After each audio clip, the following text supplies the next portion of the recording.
Stand by to launch FanStream Sports. 3, 2, 1. Let's start. Hello, sports fans. Welcome to FanStream Sports. Nothing but pure sports. This is the JP Show. JP, it is so good to hear you back on the air. Stand by. Now, here's JP. All right, welcome into a Thursday edition of the JP Peterson Show. See that graphic of Simeon? He was a bad mother. He just looks mean, doesn't he?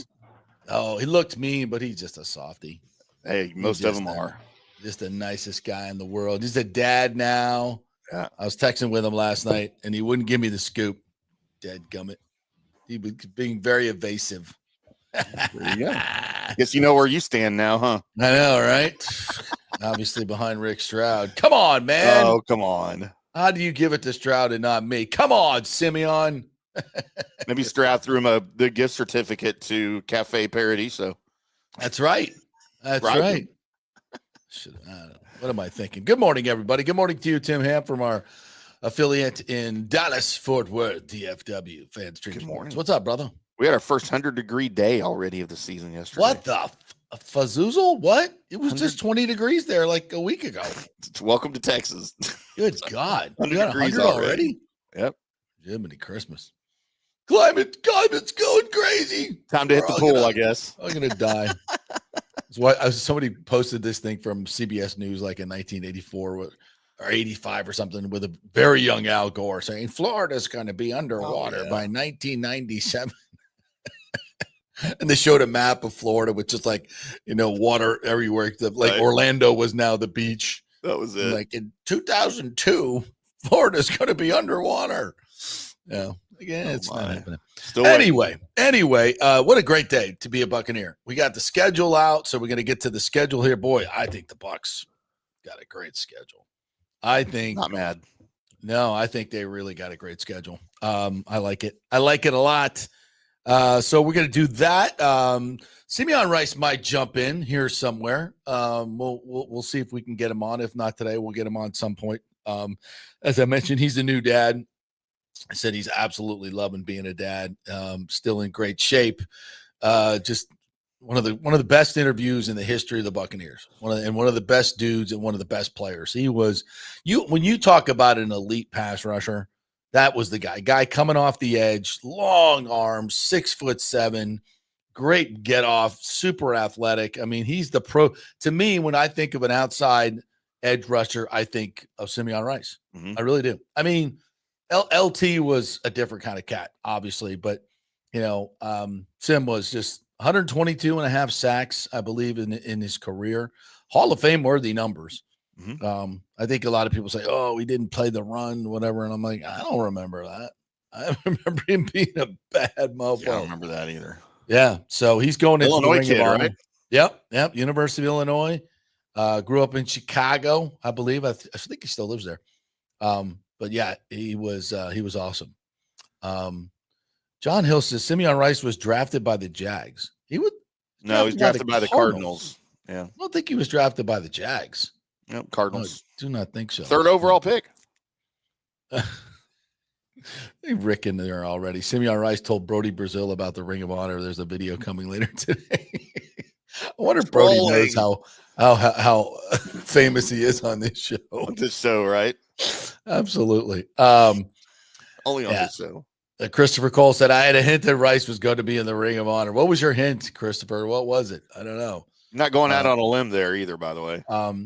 No, I think Simeon was a bit of a dark horse. Most people were saying James Wilder for the 50th anniversary, which would have been a great one as well.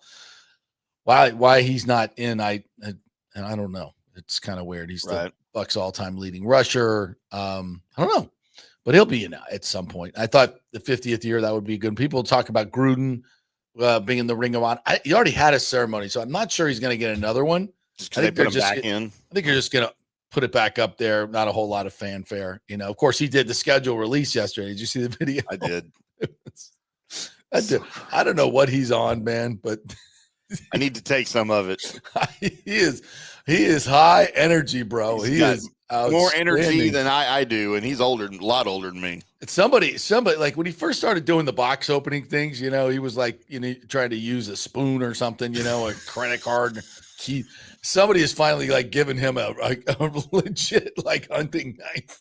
And now he's opening his box with a hunting knife, and he's like, "Arr!" And when he does that with the knife, it's a little off-putting, just TBH. But I saw him do some I know he was such a St. Louis Cardinals fan, but he's a big Cardinals fan. Yeah. And he did a nicey video for that. And I'm like, hey, man, he is off the edge. I guess this whole Barstool thing has got him really hyped up. Well, he was quiet for all those years, right? He didn't have an outlet. So now he was still doing some stuff, but not like this. That. Yeah, not like this. That. No, I think they're very much encouraging him to be the Chucky type. And he loves Chucky. He's nailing it. No doubt about that. This fun stuff. Michael Roboyos, it's about time we get Simeon in the Ring of Honor. Excited about the season. Let's go Bucs. Yeah, me too, man. I'm so excited about the season. It's going to be awesome. Yes. All right. So Simeon is in, and I'm guessing, I don't know if they mentioned I'm guessing it's the Cardinals game when they play the Cardinals here. Brian Ford was at the Sports Club of Tampa Bay last night, where I was inducted into the board of directors. Had to put up my right arm and solemnly swear to do my damnedest to support Tampa Bay sports. So that was fun. And Brian Ford, COO of the Buccaneers, was there with his lovely wife, and brought Casey Phillips along, a Bucs reporter, and she did a great presentation on all the things that are going on with the Bucs in the community. And man, like when they lay it out in like one spot, all the things they do, it's rather impressive. It's rather impressive what the Bucs do in this community. It's incredible. The different initiatives that they do. There's a lot. We could do a whole show on that. In fact, Brian's going to come on. Brian Ford will come on. Hoping to get him tomorrow to talk, because they're releasing some more stuff on the schedule. Salute to Service Day is going to be awesome. That's a big one right before Veterans Day. Simeon Rice. Casey Phillips, the great Casey Phillips, is from Texas. You know that, right? Is she now? She is. I did not know that. She played ball. I know she played college ball. Yeah, I can't remember where in Texas she's from. She went to Mizzou, I think, but from Texas, yeah, she was like one of the first internet reporters, website reporters. The teams finally figured out, hey, we can take control of our own content here. We've got great access. And I went, damn, they figured that out. They really took it from the media. They're like, hey, we were the conduit. Now you guys are going to do this. God damn it. And they have all this great access to everything. So, and they do a fantastic job with the Buccaneers. So, I thought through many years in the 90s. I'm like, when are these teams going to realize that they're sitting on a gold mine with their own website? So I wonder how much revenue they make now from that stuff. But man, it's got to be significant. I mean, that's always been the knock on the Cowboys, is their digital presence is terrible, and they've got like more followers than any team. Are you kidding me? No, and there have been people that have gone in and tried to run that thing and fine tune it so that how can you screw that up? And you got the biggest brand in the world. They just don't care. It is awful. Wow. And me and other people that are all close to all that over there, we just scratch our heads every day. We're like, they're missing. They built a multi-million-dollar podcast studio over there at the Star. I've been in it. I've worked out of it. But their marketing department and their digital media, like they don't ever talk to each other. So nothing ever gets done. It is ridiculous. Wow. Boy, that's a missed up for a Jerry Jones led team. That's really embarrassing. I guess all the other stuff so much of a layup for them that they don't even have to work at it. But the Bucs do a tremendous job. Casey does a great job. And Brian told us last night they were going to announce the Ring of Honor around noon, and somebody slipped a story to Rick Stroud. So he put it out this morning. So good for him. That's good. Yeah. And he got it out there, and so Sim's gonna. That'll be quite a show. That will definitely be quite a show. All right, let's get to the schedule, shall we? Please. See how I added this to the. Look what I did there. Yeah, let's get the. There we go. There. Look what I did there. Huh? It's pretty slick. Pretty slick. So I might have done it a little differently, but well, feel free. Produce away. Go right ahead. So overall, first of all, no international game. That's the first thing I care about. No international games, and we knew that a couple days ago. Because I don't care what you say. If you're here to win championships, that don't help. I know the Eagles went to Brazil. They did it at the beginning of the season, though, right? Last year. Mhm. It doesn't help. In the middle of the season, I've seen teams go into tailspins. I've just seen the effect that it has on players, and it's not good. Mm-mm. So, good for them. They don't have to do that. And the travel schedule is really, really kind of easy. They have no really bad travels except for right in the middle of the season. You got the Buff at the Bills and at the Rams. But the good news is you're at the Bills on November 16th. So that's, Buffalo's lovely on November 16th. So that's not going to be a super cold weather game. You don't think. I mean, it's possible, but you don't think. And then I got to go to the Rams the next week. So, but that's a night game. So, that's a little bit of a reprieve. You kind of get a half a day. So that's a little bit of a reprieve. So no really tough travel. Then you look after that to finish the season. You got the Cardinals at home. We'll be improved, but Kyler Murray will probably be hurt by then. Yeah, exactly. Just, being honest. From playing his video, his Call of Duty, right? He'll have right. some injury. Carpal tunnel by then. So then the Saints, who are just awful. Then you get the Falcons on a Thursday night. And that, so you're playing a Thursday night game, but at least you're at home. You're home to home. So that's no big deal. I haven't seen whether Atlanta has to travel the week before. But so you're at home. And then just 2 short trips, Carolina and Miami, less than hour flights for either one of them.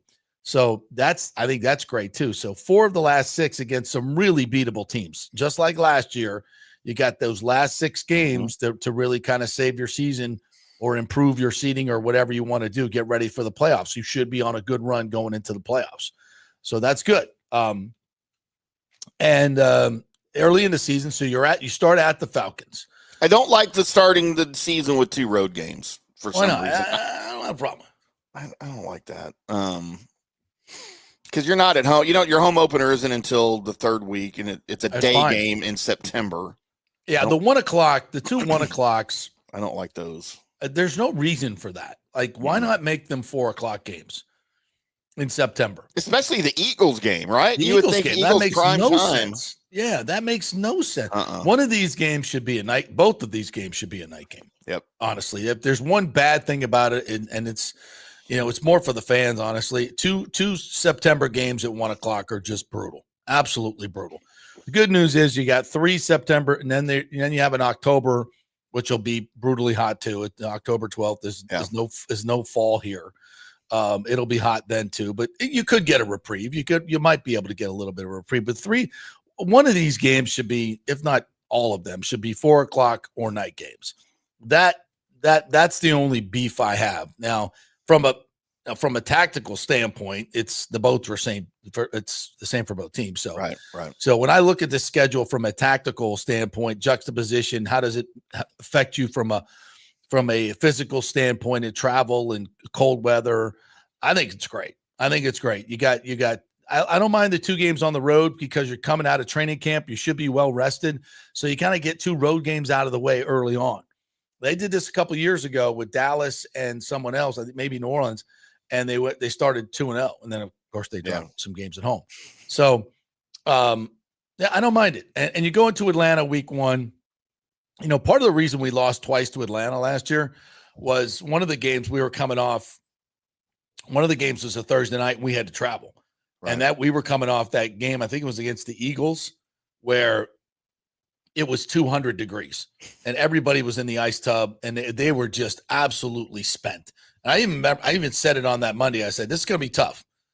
Coming off this game, and if I'm not mistaken, the Eagles lost the next week as well. And I don't even think they weren't even on a short week. So that was a tough. So I think we are going to give Atlanta our best. I like this matchup going in there. They'll be all hyped. The usual Atlanta wins the offseason. Everybody picks them to win. And then we go in there and spank that ass. So I like it. I think it's a really good spot for the Bucs to go in there and take care of business week 1. Oh, for sure. I did a little analysis last night, late after I finished the Colby Sapp and IndyCar Tim show here on FanStream Sports at 10 o'clock Eastern. I came home and dude, all the Jägermeister last night was flowing freely out of our Jäger machine. I just looked at the first 4 weeks of the schedule. The away against the Falcons, away against the Texans, home against the Jets, home against the Eagles. And I postulated if they can go 3-1 in that 4-game stretch to start the season, not only do you have a head start on the Falcons, because you're going to win the first game against the Falcons. The only 2 games here that are questionable to me are the Texans and the Eagles. Of course, the Eagles, but you're at home. I kind of like that matchup. I mean, you're kind of in the Eagles' head, I think, at this point. Well, they got us pretty good last year, but I'll take it at home. I'm not afraid of the Eagles. I'm not afraid of the Eagles. Not afraid of Justin Fields and the Jets. No, by any chance. But on the road in Houston, that's going to be a pretty. Houston is an interesting game because when they're healthy, they're a wagon. Ain't no doubt about it. The reason they really fell off is they got so injured. Well, especially along the offensive line too. Their offensive line wasn't great last year, and that's a big question mark for them. So if you can go 3-1 in that stretch, number one, you're 1 up on the Falcons to start the season. I'm not afraid of the Falcons this year. No, I'm not. At all. And then you don't play them again, and like you said, until December 11th and the final month of the season. So there'll be 2 different teams by then. And I hate division games in September. Like, I almost wish they didn't do that. The Cowboys have that too. I think they have a game against the Giants. They start against the Eagles, and then they play the Giants. They have 2 division games to start the season. Which I don't like, because your teams really aren't put together quite yet. You can have some offseason injuries that are happening. And if, like for instance, the Cowboys, they're not going to have Trayvon Diggs or DeMarvion Overshown, their stud linebacker from Texas, until, maybe late in November or October. So I don't like that. But for the Bucs, I like this September stretch, and I am predicting a 3-1 record. And I'm probably going to go later today. I'm going to go game by game, and I'm just going to go head-to-head, quarterback versus quarterback. So, like Baker versus Michael Penix, then Baker versus C.J. Stroud. I'm going to go that way. Oh, I did this kind of last night in my head, but let's do it right now as I reach for my permanent marker. Maybe not permanent. I think they win at the Falcons. I'm going to say they L at the Texans, win the Jets. I think they beat Philadelphia. So I think they do. Wow, okay. I do think they do go 3-1. But you've got the L at the Texans. Yeah, that might be a tough one. A healthy Texans team on the road on Monday night. The Bucs have not played well in primetime for whatevs. I don't know, but they got to be better. Do we know when the creamsicle game is? Not yet. I think we're going to get all those sometime this week, maybe. Or maybe they'll just incrementally put them out. But hopefully we'll get Brian Ford on tomorrow. He can tell us all that, tell us all the scoop. At Seattle. That's going to be an interesting one. Sam Darnold. I think the Bucs win that game. I'm going to give them a dub. Okay. San Francisco at home. The 49ers are depleted. And then I'm going to say they lose to the Lions. They get a little bit. The Lions losing both of their coordinators is interesting. Yeah. I think it's obviously going to affect them. How much? I don't know. They're a supremely talented team. They're really, really good. So I'll give them an L there. It's a huge task for Dan Campbell to overcome. So it's going to tell us a lot about Dan Campbell too. So I got them 3-1 in both first quarters for a FSU math 8-2. Or I'm sorry, there you go. That's my FSU math. 6-2. So you had a win. What was week 8? That was the Saints, right? You got them as a win. Yeah. So I'm going to say 6-2 to start. 9's the bye. And the bye week. Perfect bye week. They get 2 perfect. Their bye week and their mini bye week are great. Yeah. I mean, you could not ask for anything better. Week 9, right in the middle of the season, bye week. Patriots at home, dub. At Buffalo, that's an L. At the Rams, toss up. Big question mark there. Yeah, I'm going to go. God, we have such a problem with that offense. I'm going to go L. Cardinals at home, the Simeon game, dub. So at the 3 quarters, poll your 8-4. Yeah, you had a 2-game losing streak there. Yeah, and then you just in the late season bowls, easier schedule, put on the gas. Cardinals, dub. Saints at home, dub. Falcons at home, dub. At Carolina, dub. I'm not believing that hype. Wow. They're going to be so much better. Okay. I'm not. Dolphins. So we're 12-4. Dolphins, I think we win that one too. Okay. Panthers at home. Just because it's the NFL, I'm going to say they're not going to 1, 2, 3, 4, 5, 6, 7 at the end of the season. So I'll just throw an L in there. Well, who's going to, let's say, of all those games we could possibly lose, maybe at Miami. I don't know. I don't know what the Dolphins, we'll say at Miami. So you've got them 12-5. Yeah, 12-5. And you've got them splitting against the Panthers, but sweeping the Falcons and the Saints. Yeah. I see 12 wins. What does Vegas have them at the over-under? You check that real quick. Yep. I think it's probably, I'm going to guess they have them at 9.5. And they've gone over they've gone over everyone. I've bet the over for the last, I don't know, 4 years since Brady left, 3 years since Brady left. It's easy money. It's easy money. I'm going to guess they have them at 9. I'm going to say 9. You think 9? All right. Yeah, that's my guess. Vegas has them at 9, and I'm going over. I think it's easy money. And you guys throw your in the comments here. Throw their record in there. What do you think? 9.7, 9.5. Yeah, 9.5. I was right. I was originally right. Yeah, 9.5. So yeah, they get to 10. I don't see how they don't get to 10. That's I think that's easy money. And of course, Baker goes down, everything's out the window. Right. Get a rash of injuries on the offensive line. Nobody can withstand that. So, but I think just from what could have been, you could have had some really back-to-back bad travel situations in this, because you're going out west a couple of times with Seattle and LA. Buffalo could have been a cold game. You could have had an international game right in the middle of it. There's so many things that they could have done to the Bucs, but this year, of years past, they've been so screwed. I don't mind the 2 games to start the season. I really don't. It's hot here. Go on the road. They play well on the road. 2 indoor stadiums, so it's I think it's good. I like it. I like the schedule. I like how it sets up for them, especially at the end, and it should be a very good year for this team. By the way, pointing in the right direction. That Houston game in week 2 is a Monday night football game. Mm-hmm. The Detroit game in week 7 is a Monday night football game. Now, by the way, that one will be on MOR TV, I believe. The Detroit game. I'll be going to Detroit to do a pregame show unless the NFL screws us at the last minute, like they did last year. Yeah. Yeah. What was the reason for that? Like, did they just said no, or they didn't give a reason? I never really got a reason. No, Yeah. I don't know.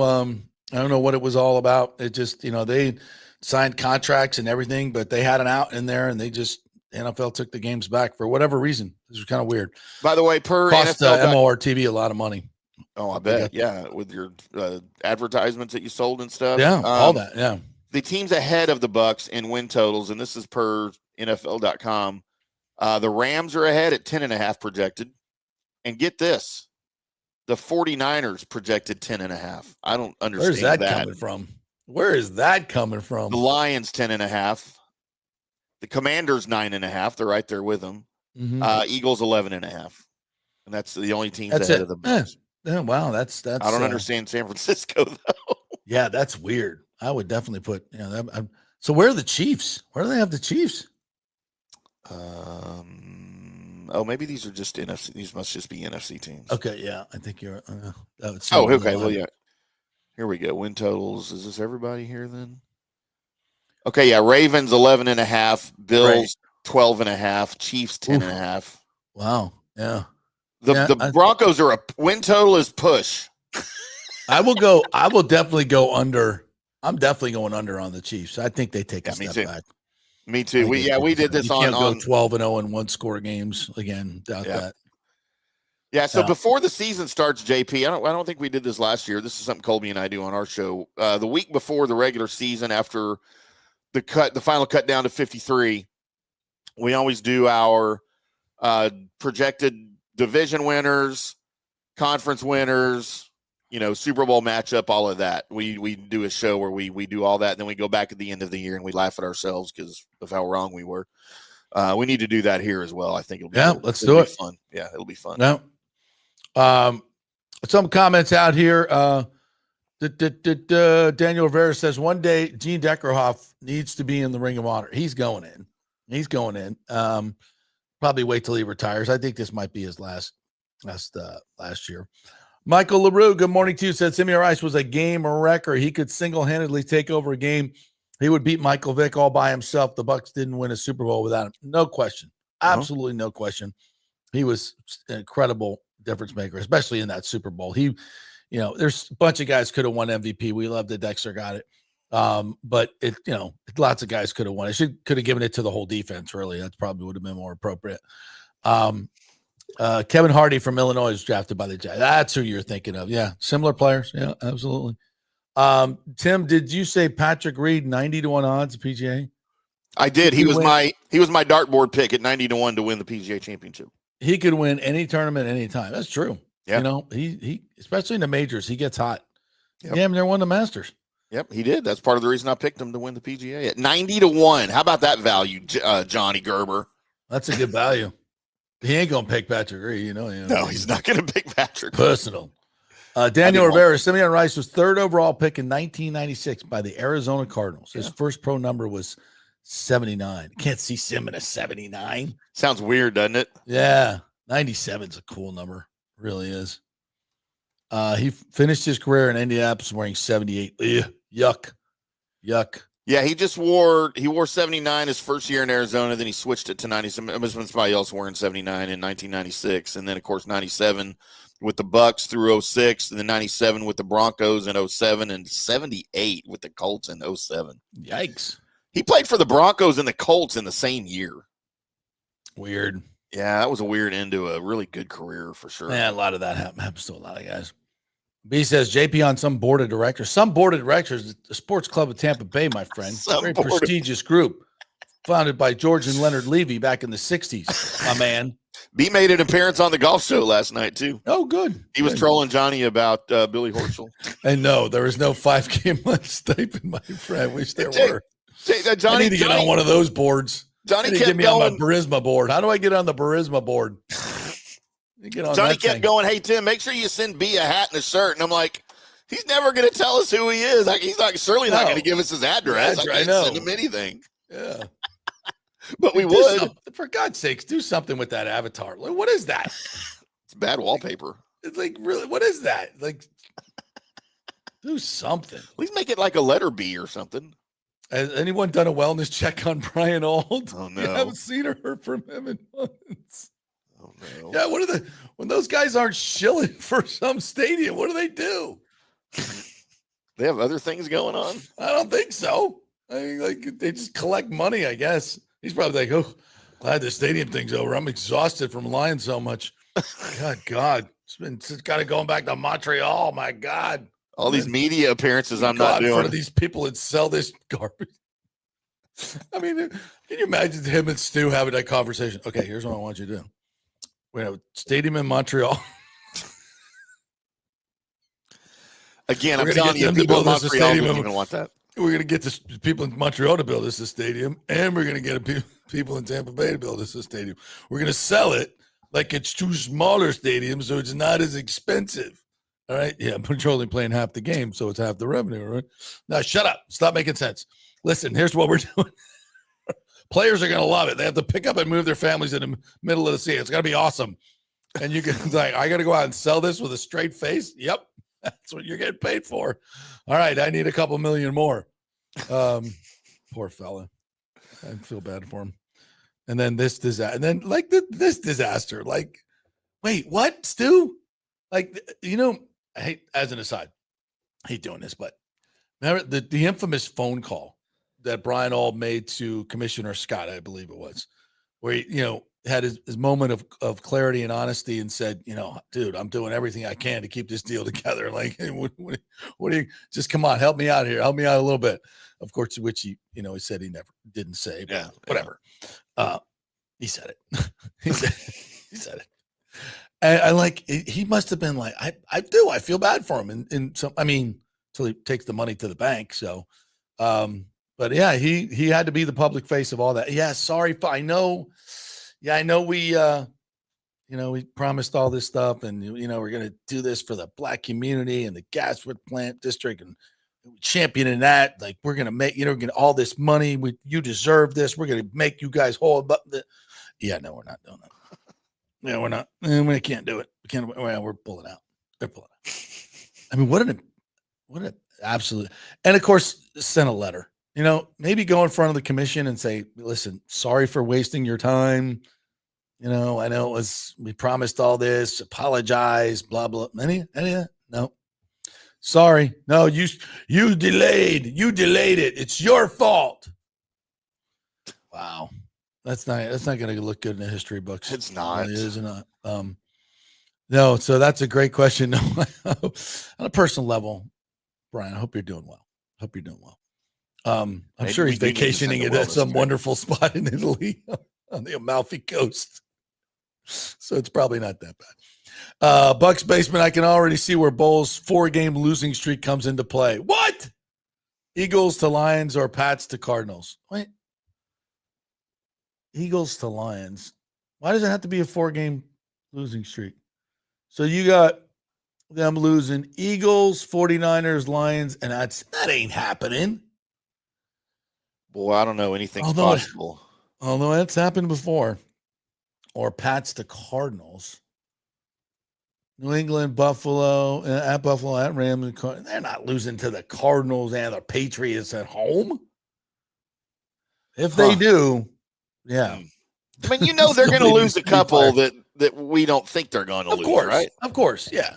And I wouldn't put it past them on like the Jets. I wouldn't put it past them to lose to the Jets. No, they're not going to lose the Jets. Well, I don't think so either. They lost to the Broncos last year in the 3rd game with Bo Nix. And you know what? His first win that had previously been terrible. How Bucks would it be to lose one of the games to the Saints?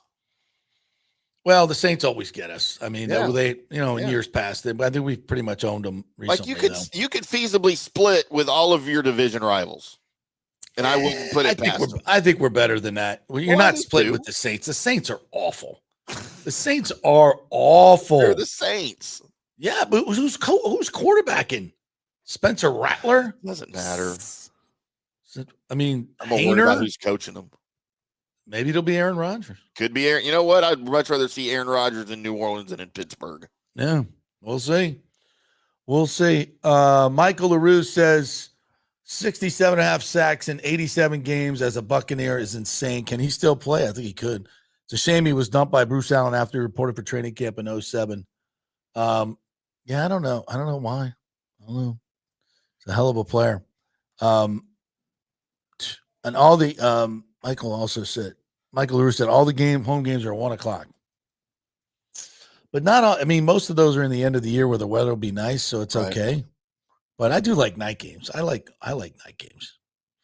Daniel Vera says that 9/21 day is going to be a traffic nightmare with the Rays game across the street versus Boston in a regular season home finale at 12:10. Hopefully, if it moves to 7:00, I think it will. There's no way they're going to play both those games at the same time. Not when you can move a time. I mean, and the Rays don't have to play on Sunday Night Baseball. I don't think. I think that maybe that's a window that's exclusive. I could be wrong. Yeah, but I think they could move it to 7:00. Some people said let's start at 8 a.m. Let's do breakfast with the Rays, and I don't even have to move my truck. I'm like, that'd be kind of cool. It would be kind of cool. Actually, I would do that. It's the home finale. Yeah. If they're playing a day game the night before, start like breakfast with the Rays, that'd be kind of. I mean, I think a lot of people would be into that. Like, okay, yeah, let's go to a Rays game at 8 a.m. and then or 9. You can start at 9. I think it'd be How do the players feel about playing baseball at 9 a.m? I don't know. They do it. They're up early for spring training. Right. Yeah. Plus, it's a home finale. You get out early, and they can all go to the Bucs game. And then you're going on vacation because you're not playing in the playoffs. Yeah. Well, that's a home finale. It's not the end of the season. Oh, okay. All right. So yeah. So that I don't think. So well, you'll get a rest either way. Yeah. So it would be kind of cool. And I think that would be, and I think the Rays would sell more tickets. I think it would be really interesting. Do a little double dip there. Especially if they figured out what's going on next season and they find out they don't have to play at Steinbrenner Field, and it was the last game at Steinbrenner Field. That's not going to happen.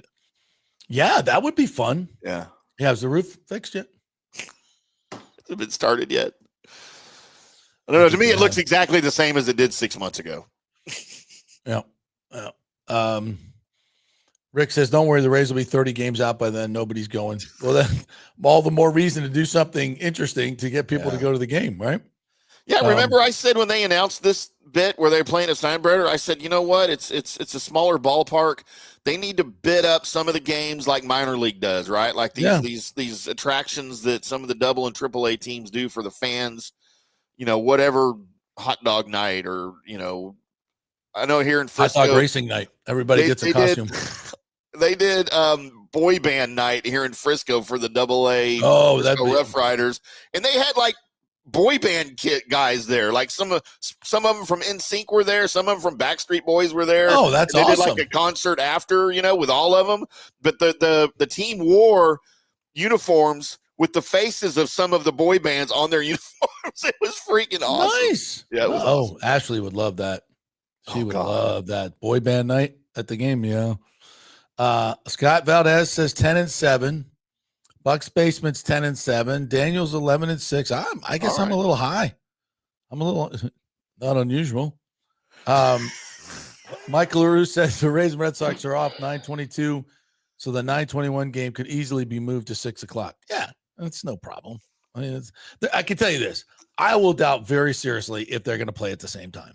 I know people are like, oh, it's going to be a traffic nightmare. I'm like, relax. Like, things can change. Let's chill out a little bit. You know what? Go park at Riveters and walk to both the games. There you go. Yeah, go back and have lunch in between, and then go to the football game. It'd be awesome. I think it'd be awesome. I would definitely do that. No, I'm not concerned about the 4-game curse. That is not a thing. It's not a thing. I think that is doable. 4-4, 5-3 from the bye week and move forward. Anything can happen. I don't know. Not very optimistic. We got 4 losses in those first 8 games. I don't see that. David Terry says 10-7. That seems to be. I'm surprised Bucs fans aren't a little bit more optimistic. Fans are usually way more optimistic than the media. JP, Tim, and all the JP peeps are invited to tailgate with us in Lot 12 prior to every regular season. It's a hell of a tailgate, folks. Go on by and see Nathan. I gotta get there. Oh, God, yeah, it is really, really good. Yeah, it's outstanding. Still a lot of players to get in the Ring of Honor, indeed. Who's next to get in? James Wilder? JP Peterson? That ain't happening. Pete Schultz. He's new in here. I've seen Pete Schultz. What's up, Pete Schultz? Say, hey, Tim, here's your Dallas Stars shirt. Does the JP Peterson show have a dress code? Well, this is the Tampa show. On my wall. How's that? Yeah, we give the Stars a little bit of love, but we might have to adopt the Dallas Stars now that the Lightning are out. Big game tonight. They can wrap up Winnipeg tonight. Y'all be watching. Did you see that disgusting Panthers display last night? That was bad. They're just thugs. Again, I'm not rooting for either team, but I think I hate Florida more than I hate Toronto. John Hill has a message for you. What? It's not there, dude? I sent it like a month ago. Holy crap! I didn't know that, John. You gotta tell me that. You know what? I will put another one in the mail today. Track it. Bucs win 11-12 games. Thank you, James. Yes, lots of 1 p.m. home games, but last 5 home games from November on. That's right. Bye week, perfect spot. Plus mini bye late. Yep. D improved slightly. Bucs give me NFC Championship game. I got him going to the NFC Championship game. Oh, wow. I got him going to the NFC Championship game. Against who? Yeah. Eagles? Eagles. Yeah. Yeah. I think it's Eagles. That's a preview. Week 4 is a NFC Championship game preview. Mm-hmm. Wow. All right. By the way, who's going to the Atlanta game? I'm going to the Atlanta game. I'm going to the opener up there. I'm going to go check that out. I want to be there for the first game. Who's going? Let's make a trip. Michael LaRue, 10-7. Ceiling is 13-4. The floor is 8-9. Man, if this team doesn't win 9 games, it would be a disastrous season. Somebody's getting fired. Bulls might be gone. Yeah. Rodgers goes to Steelers Super Bowl team. Steelers a Super Bowl team. If Rodgers goes to Pittsburgh, the Steelers are a Super Bowl team. There's no possible way in hell. That team has 2025, not 2012. Right. Did you see what the Browns did on their kind of pre-schedule release? They put out on social media like their opponents. It was before the schedule release yesterday morning, and they put memes of all their opponents. Because they already knew the opponents, right? And so they put a logo and then like a meme. Like, so for the Steelers, they had the Steelers logo, and then next to it, it was a photo of a trash dumpster on fire floating in a flood. Trolling the Steelers. But you know what? Shots fired. That is not far from the truth, because the Steelers are a mess, and Aaron Rodgers can't fix that team. Number one, he's not a good quarterback anymore. But no. And then for the Bengals, they had like a picture of a kitten in a Bengal costume, like a Halloween kitten costume. It was really funny, man. It was trolling. Wow, that's trolls. You think the coach is okay with that? I don't think that could be a little bulletin board material there. A bulletin board. And for the Ravens, they had of course the Ravens logo. Is the Browns you're talking about? The Browns did this. The Browns are calling other teams like the Pittsburgh Steelers a dumpster fire. Dumpster fire, yes. And for the Browns, they had a photo of a raven standing on the ground looking at the camera, and he had like a switchblade in his mouth. Dude, it was spectacular. Wow. Go Browns. There is that's the best thing the Browns have done ever. Yes, I know. Their social media team's better than any other part of their squad. Give them a raise. John Hill, Saints want to draft Archie's grandson in next year's draft. Can we stop anointing Arch Manning? I mean, he's not wrong. He couldn't beat out Quinn Ewers, who would just with the 7th round. I mean, I think the kid's talented and all, but I think it's I don't think that's what happened. Oh, what? The coach didn't want to win more games? Explain. No, please. I don't. Well, Quinn Ewers wasn't bad in college. They went to the freaking playoffs. I don't think if Arch Manning was the answer. If Arch Manning is great shows up early. He's been there 3 years, right? True. This is his 3rd year. Okay, so 2 seasons he couldn't beat out Quinn Ewers. That wasn't a competition. Arch Manning was not going to see the field. Why? 2 years. If he's so great, my point is, if he's wasn't going to play as a freshman. My point, he's not that good. He might be great. He might be good. I don't know, but everybody's already anointing him as the number, and not just John Hill, but everybody. Oh, Arch Manning's going to be the number 1 pick in the draft next year. He hasn't even played as a starter yet in college. What are we doing? Right. No, I agree with that. Remember, though, when Spencer Rattler was at Oklahoma and he started 1 game and threw for 500 yards, everybody said, there's your Heisman Trophy winner. Yeah. Spencer Rattler. Number 1 pick in the draft next year. Quinn Ewers was supposed to be the number 1 pick in the draft after 2 games at Texas. Right. Yeah. 7th round, guys, to the Dolphins. Come on. He can't beat out Tua Tagovailoa. He butchered that one. I do all the time. Racebuck says, I'll be at both games. Atlanta is not a 1 p.m. game. The first game of the year? Against the Bucs? Yeah, it is. Yeah, so you're talking about a home game. The home game, maybe? At Falcons, which is it's late in the year. Not all the games are 1 o'clock. I don't think that's true. Here, Atlanta. Yeah, that's an 8:15 home game. Yeah, we do have a Thursday night game, right? That's right. Yeah, we do have one night. So it's not all 1 o'clock. We're mostly 1 o'clock, but almost. Yeah. So we get one good. I can't. Rick says Brian Aldiss getting paid in Trop roof sales. No, they don't. Those management guys don't lag. They get paid well, much better than the players. Stu and Silverman and all. I'm guessing. Probably get paid a lot more than most of the players do. And they deserve it. Yeah, you have to go out and peddle that bull crap. They deserve to be well compensated. Nathan Elliott says the cloth cover was torn off at the amphitheater. Nobody talks about it, and the concerts are still going on. We just attended the Wage War, Stained and Breaking Benjamin concert there. Yeah. Well, I guess, they really don't need it, right? It's an Nathan Elliott, I love you, but I have never heard of any of those bands in my entire life. Are those like Breaking Benjamin? You never local heard? bands? No, Breaking Benjamin's like a thing, but not a big Wage thing. War, Stained, and Breaking. All right, I'll take your word for it. Look, if Engelbert Humperdinck and Neil Diamond weren't there, I probably wouldn't be interested. Nathan says Atlanta away game. Are you for real? You really want to make it a thing? We could make that happen. Traveling make it to a thing. Mercedes-Benz. Yeah, let's Stadium. make it a thing. We could road trip it. How far is the drive from Tampa to Atlanta? I did it 1,000 times. I should know this. About 6.5. So you can do it at 6.5. That's not bad. Depending on, of course, when you get to Atlanta, that's maybe especially from if the you're south side of Atlanta. Especially if you're drinking all the way. I mean, that could be a fun road trip. Yeah. No.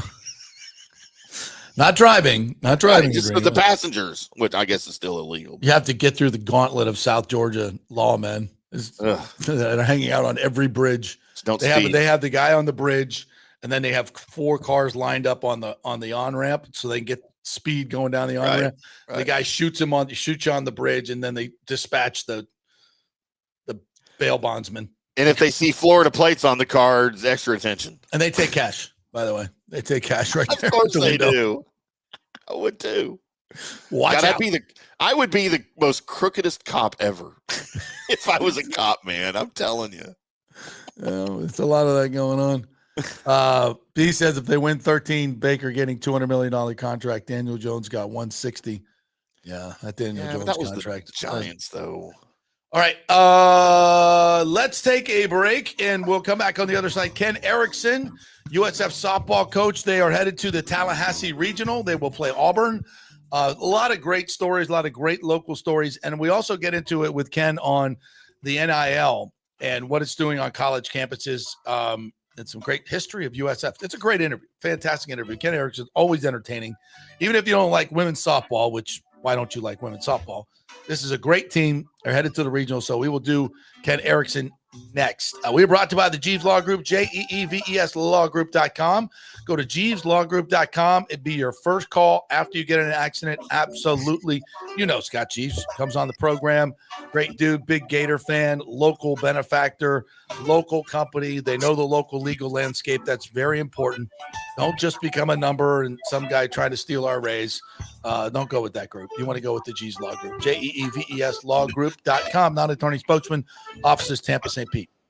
Although it may seem tempting to go without health care insurance, the financial risk far outweighs the gain you may experience. For example, did you know if you simply broke your leg, it could cost you nearly $7,500? Put on top of that a hospital stay, you could be looking at $10,000 to $15,000. Ensuring that you don't go uncovered is so important, as according to CNBC, high medical bills are the highest contributing factor to why Americans end up taking money out of their retirement savings, or worse, find themselves filing bankruptcy. So go to don'tgouncovered.com or call 800-669-1505. Now, depending on your income, you can get plans for zero premium. Our experts will guide you through the process effortlessly. They will shop many plans and find the one that's right for you. I called and I have full health coverage through Florida Blue for zero monthly premium. It's a free call. So why go uncovered? It's a huge risk. Go to don'tgouncovered.com or call 800-669-1505. That's 800-669-1505. Spring means a time of renewal and Rays baseball, and the folks at Italiano Insurance want to welcome the Rays to Tampa and remind you it's time to renew those insurance policies with the now famous Italiano Insurance Checkup. Let the experienced and friendly agents shop your policy for the best price and coverage. Famous for saving me over $1,000 on our auto insurance last year and over $500 on our homeowners. Now that's a grand slam. Might as well get a double play by adding flood insurance and business insurance to your portfolio. Costs less than you think, and trust me, you do not want to risk your home or personal wealth. That's a big whiff. So step up to the plate and call 813-877-7799 and chat with the all-star agents at Italiano Insurance. 813-877-7799 and go to ItalianoInsurance.com. Go Rays! JP here for Riveters, our new official sports bar and grill of the JP Peterson Show. And just like our show, no BS, no corporate chain feel, just amazing, authentic folks serving great comfort food in a casual atmosphere at unheard of prices.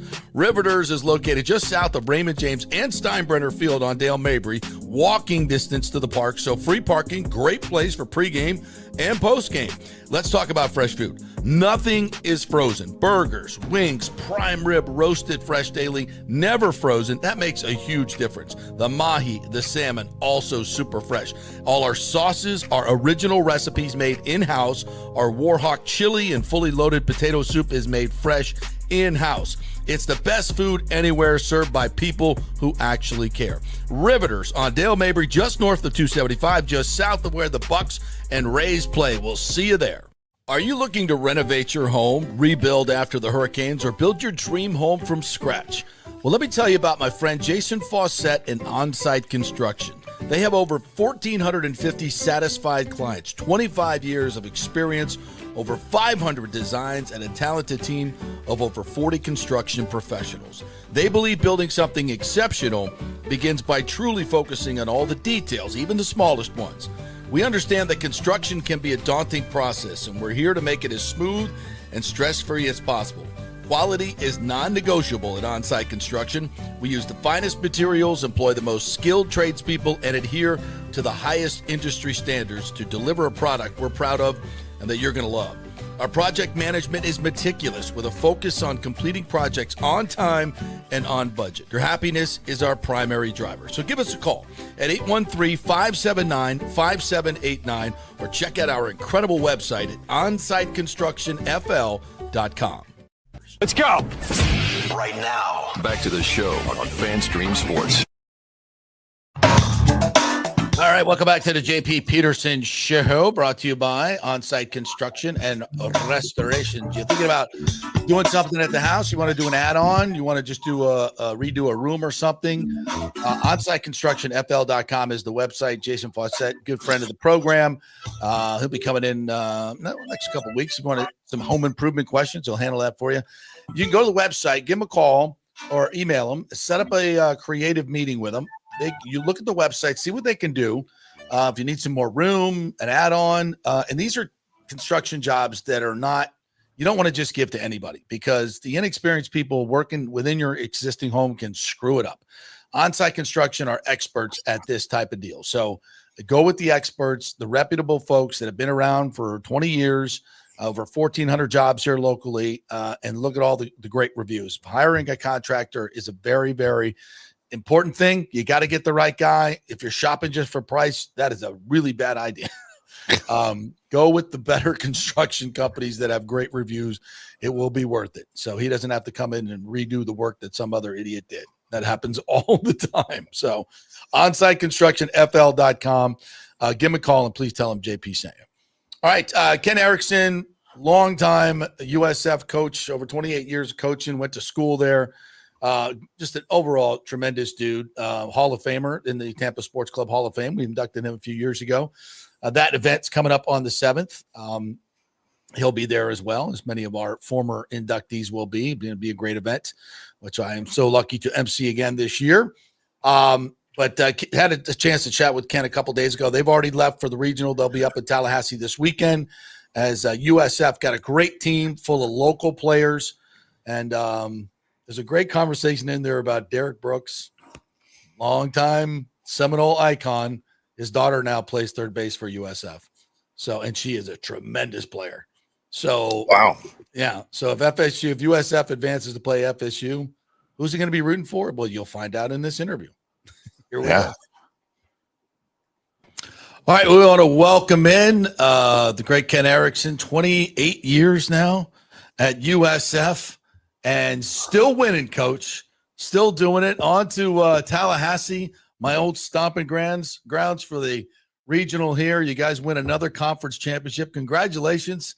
How you feeling, coach?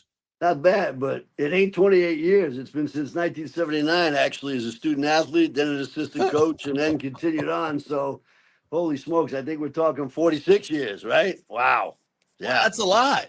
It's a Well, lot. the It's a bio said lifetime. 28. I thought it was a little light, but are you still seventh in wins in D1 coaching, or did you move up this year? I don't know. I have no idea about that stuff, but I will tell you this, that there's two guys here that have been here a while, myself and Jose, but Jose looks old, right? I'm looking pretty good still. You do. Yeah. Last time I saw him, I was like, yeah, it's a grind, huh, Coach? You're looking old there. Ken's going to lap you. Yeah, I still got all my hair, all my teeth. I'm doing really well. I think he's been to the doctor like 2 times a week just to maintain. So, yeah. I didn't have trash talking with Jose on my bingo card to start this up, but I absolutely love it. I absolutely love it. Well, that's you two guys, if I may, I've known both of you, Jose Fernandez, for those who don't know, the head basketball coach out there. You two guys have been holding it up over there. The constant NCAA postseason tournaments. This is what, your 12th? It might be, maybe 16, 17. Yeah, I mean, I got a bunch of numbers here. I can't read any of my writing, but I know you've been to the College World Series, 2-time Super Regional, 18th regional, a third in 5 years. How do you keep doing it? How do you keep doing it, Coach? Yeah, you teach, right? You don't worry about the scoreboard. You try to go out and get the best people you can that play the game and have a capacity. And we're very, very fortunate at USF and getting up on a soapbox here, but athletes can get better quicker, and smart athletes can get better a lot quicker. And to be able to get into school here, first of all, you have to have some type of capacity upstairs. And to combine that with athleticism, it's been a pleasure. It makes my job easy. I don't have to worry about them going to class. I don't have to worry about them not doing well in class. And so if their academics are in order, it's a lot easier to come out on the ball field and play. And our game is a thinking game. It's methodical at times, but it's also about depth, dimension, mathematics, and angles. And I know that's stuff people don't want to hear about, but it's really very analytical. And so if you can get young people between 18 and 22 to understand that the game is played on statistical analysis, on chance, and those type of things, we try to just put ourselves in the best position we can. And we've been fortunate to have the right people in the right positions. Yeah, well, and that's great coaching. And you mentioned the talent that you have here, and I was looking at your roster, and you do a lot of homegrown recruiting here. You got Sam Walls and Grace Chin from Newsom High School. I might miss one or two here. Sickles High School, Dania Brooks, one of your better players. Jocelyn Wilkes from Gaither, Alex Wilkes from Gaither. You got there's a Cambridge Christian where my kids went to school. Shout out to Olivia Elliott. Remember her well. So you got a lot of local high school kids here. Talk a little bit about your local recruiting. I'm very stubborn, right? I'm an East Coast guy to begin with, right? So when we went to the World Series in 2012, the sports information people at Oklahoma City came up and said, you're the first team that's ever come to the College World Series, and still the only team that every one of your kids that was on your roster was born in a state that bordered the Atlantic Ocean. And I've always thought, look, we understand that there's great players in Texas and Arizona and Illinois and so forth, California, but there are great players everywhere. You just have to work a little bit harder, right, to go get them and make sure they're the ones that are in your program. But if you recruit local players and players that are loyal to the area and love the Tampa Bay area, and you put them on the field, your crowds are pretty good because there's local interest, and so, we're averaging probably close to 90% capacity at the stadium. We've been always in the top 10 of attendance all the time in softball. So there's a great interest, a great environment. And, I don't think it's anything we're going to change because there's a lot of great talent right outside the back door. Yeah, there really is here locally. All right, so you're heading up to Tallahassee. You're going to take on the Auburn Tigers. Just means more in the SEC, as you know, Coach. They got more resources. They got more everything. How do you think you match up with Auburn? Match up well. We're not football where it's a Power 4 or Power 5, right? We're an outdoor sport. And so you see the challenges across the country with baseball and softball. They don't necessarily follow the power grid of a football and a basketball programs. However, at the same time, no denying what you talk about in respect of resources and so forth. But, if you're efficient, you're economical, and you're you're going to be in a position to be very, very competitive when it comes to recruiting, and also it's about the teaching, and once again, I'll go back to the fact that we got smart guys that play the game really well, and they have no fear. Yeah. Of course, you might have to run into that other team in Tallahassee, Florida State. Well, they got to get there. They got. That's right. Robert Morris. So, well, the one thing this too, JP, right? And every sports fan knows this. Just go back to the NCAA basketball tournament, and they talk about Cinderellas, but you got to win one game. Yeah. For us, it's just tee it up. We know we play at 12 o'clock on Friday, and then after that, we have no idea, and we don't worry about it. But it's college sports is 18 to 22-year-olds who shows up that day. It's not like pro sports. You know that the wide receivers are going to catch the ball over the middle. College goes over the middle. You don't know if they're going to catch it, right? So you got to show up and you got to perform on an everyday basis. That's tough for any college team to continue on with a great year. I know you've been to some regionals out west, so this is kind of cool. Your fans can travel, obviously, to Tallahassee. You think you'll bring a wagon or two up there to Tallahassee? I guarantee you, we're already. Nice. I mean, I'm not a ticket broker, right? But Jesus, holy smokes! Now you wish you went out west now, right? Yeah, right. I mean, holy gosh, hey, where's the hotels and the plane tickets and all that kind of stuff? And yeah, no, we're just, I'm just trying to, right. That's it. I got you. Yeah. You have people to handle those things, Coach. You got to coach the team, right? Right. Tell me a little bit about your team. Your duo, your pitchers, Peyton Dixon and Bell Sargia. Is it? Am I pronouncing that correctly? You are correct. Tell me about the duo in the circle and how you've used them back and forth. Well, Bell's from the Academy of Holy Names, and nice. Peyton's up from the Delaware area. But Peyton's strong, hard-throwing lefty, and then we match her up with a crafty righty and Bell Sargent, so they play off each other really, really well. And it's almost like, okay, I'm going to date myself right here, right? It was like having Jerry Kuzman as the lefty and Tom Seaver as the righty. Old Mets fan. Okay. That's right, exactly. Yeah. And but to have those two out there on a daily basis makes it easy for us. And then we actually have a young lady that comes in, who's a freshman from the Orlando area, Ann Long. So you've got a nice combination of side to side, north-south, off speed, down zone pitchers. So everybody's diversified. And talk a little bit about your offense. Dania Brooks, I know, is from Sickles, one of your better players. Alex Galligan's, if I'm saying that correctly. You're not, but I'll help you out. Don't worry. All right, please do.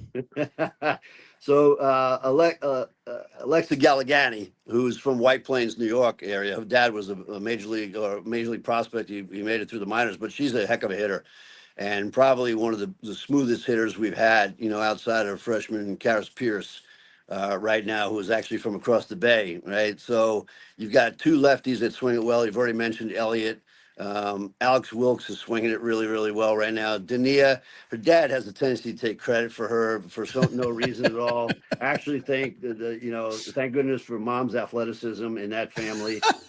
That's a big deal, right? So, but who would her dad be, for those who might not know? Yeah, that old Derek Brooks, and what a pleasure that family is. But yeah, they are. she's a special athlete, special person, and we're fortunate to have her at third base. She makes it look easy. And then that combination in the infield with Brooks at third, Rivera at short, and then Kathy Garcia Soto from Jefferson, who's been on ESPN a multitude of times for defensive play at second base, rounds out a pretty good team for us on both sides of the ball. Yeah. So who the heck is Derek rooting for? He a family first, I imagine. Let's put it this way right now. If mom finds out that he's not rooting for the kid, it's over. It's over, right? No doubt. So you're scared he's probably terrified if FSU plays USF. Well, I don't know if he is, to tell you the truth. I mean, he is, he's a Tampa Bay guy.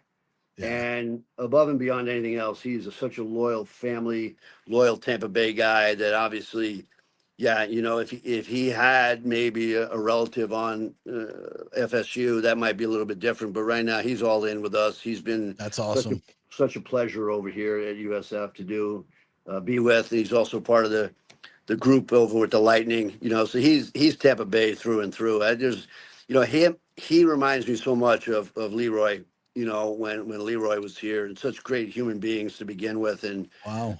so giving to Yeah. everybody. But and I actually met Derek because of Leroy. Leroy introduced me to Derek about 13 years ago. And there's not a day that goes by that you don't think about that guy, Yep. here at Absolutely. USF. But Derek is in that mold. There's no doubt. It's interesting you said that. Obviously their connection is Buccaneers and Hall of Famers, but they are very similar human beings in a lot of different ways. And that it's awesome that memory of Leroy never leaves you. No. I'm sure as your athletic director for many years, and right. It's an interesting connection there. Well, the coach, really real quick, outside of what's going on this weekend, how has things changed for you in the softball world, in the NIL transfer portal world? How hard has that been to keep teams together? What's it been like? We've been very, very fortunate. The majority of the teams that we played against this year, their lineups are okay, and transferred from, and transferred from, and transferred from, and take a look at our lineup. It's all homegrown, and they're here, right? So we're doing something pretty good, and I think a lot of it has to do with the fact of once again, I'll go back to the academic parts of what USF is about and what people are looking for. You can be a major league prospect in baseball as a guy, and everybody that plays baseball in college thinks they're going to the big leagues. But in women's athletics, there's a percentage that says, "Hey, I'm going to go. I'm going to have a great experience. I'm going to compete. I'm going to win." And then there's a big girl job waiting for me at the end, or I'm going to go get another degree. Right. And so we've been fortunate to reach those type of players that buy into that part, and not necessarily, okay, am I going to make a shit ton of money elsewhere? Right. Yeah. That type of deal. At the same time, your point is very valid. The landscape is changing tremendously, right? And so we cannot not adapt to what may happen in the future. But if we continue to recruit at USF the way we are, and that's going after position players that are really, really good and pitchers that are really good, you're not going to cut your nose off and spite your face if there's the number one pitcher in the country that wants to come here, right? Right. Got it? And that's when I start knocking on doors and going, okay, I need this type of money to make sure we can facilitate that. And Michael Kelly and our development program have done a great job right now of starting to build the coffers up a little bit so we can continue to compete on that national level. What kind of numbers are we talking about here for softball players? The top ones? What are we talking about? Yeah, Texas Tech dropped $1 million on a deferred plan to a pitcher out of Stanford last year, right? Oh my Lord. But JP, the one question I've always had, right, is that how sustainable is this right now in the return factor, right? You've got to have money that's going to go into the NILs that there's not an expectation of a return factor. Mm-hmm. And that's where you really can make money. So if there's a big oil baron, in Oklahoma, and he's trying to get rid of money, he's going to drop it because it's disposable income. So right. We are in a different situation in Tampa Bay. We're a pro sports town. Okay, we're not the only game in town. If New York is the same way, if you're St. John's basketball in New York, you're competing against the Knicks. Yeah, the Jets, the Mets, and all those type of things, right? In Tampa Bay, we've got some really good pro teams that, the car dealerships want the quarterback out there. They don't want the second baseman, for a softball team, right? But in those other towns that are college towns, it's a different level of deal. So that's what you compete with. But at the same time, you get to live in Tampa Bay. That's right. You know what I mean? That's right. So that's a big bonus for us. And one thing we're seeing, is that continuity wins. The teams, I think when the playoff that we just saw in football, no team had more than 7 transfers. Yeah. So you're seeing these teams that are having wild numbers of transfers in football. I mean, that's where we get most of the data. Like FSU, you have wild swings from 13-0 to 2-10. So, and I think also, and let me ask you, do you sense that the players are starting to figure it out that, the grass isn't always greener and they're not transferring as quick as maybe they did a couple years ago?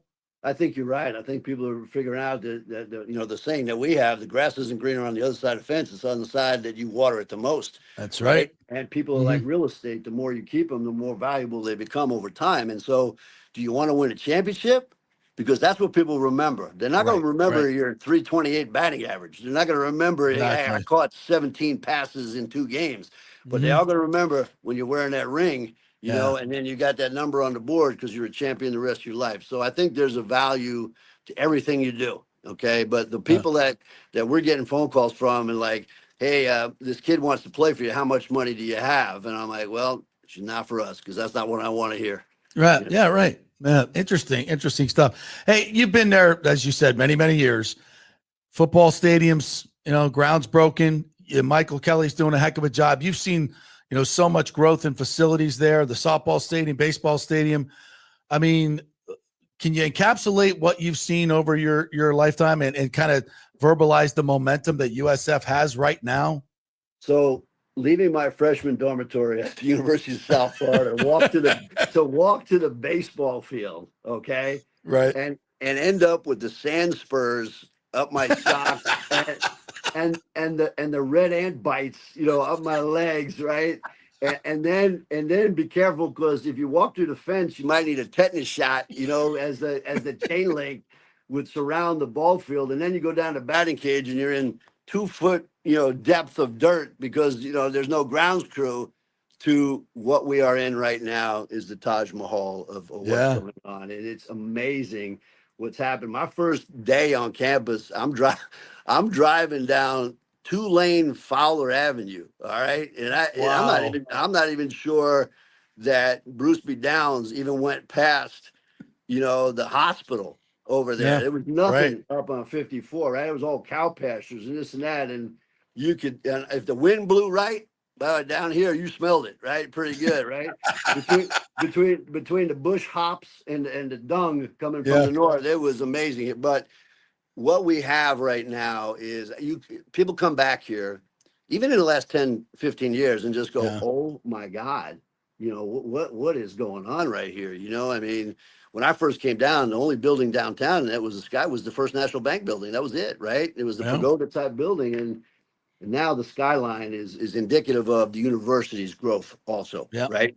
When I got here at USF, we had 22,000 people and 18,000 were commuters. Yeah.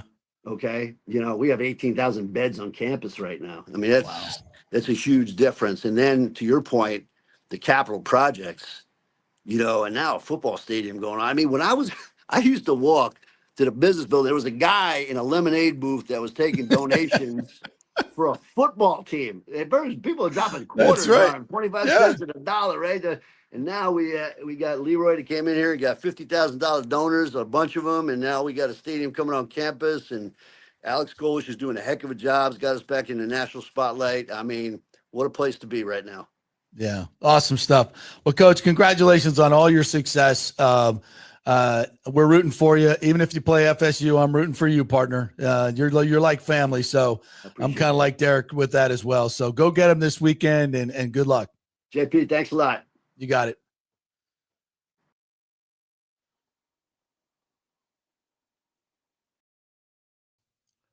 Hello. We're back. We're back. Yeah. Sorry. Technical difficulties.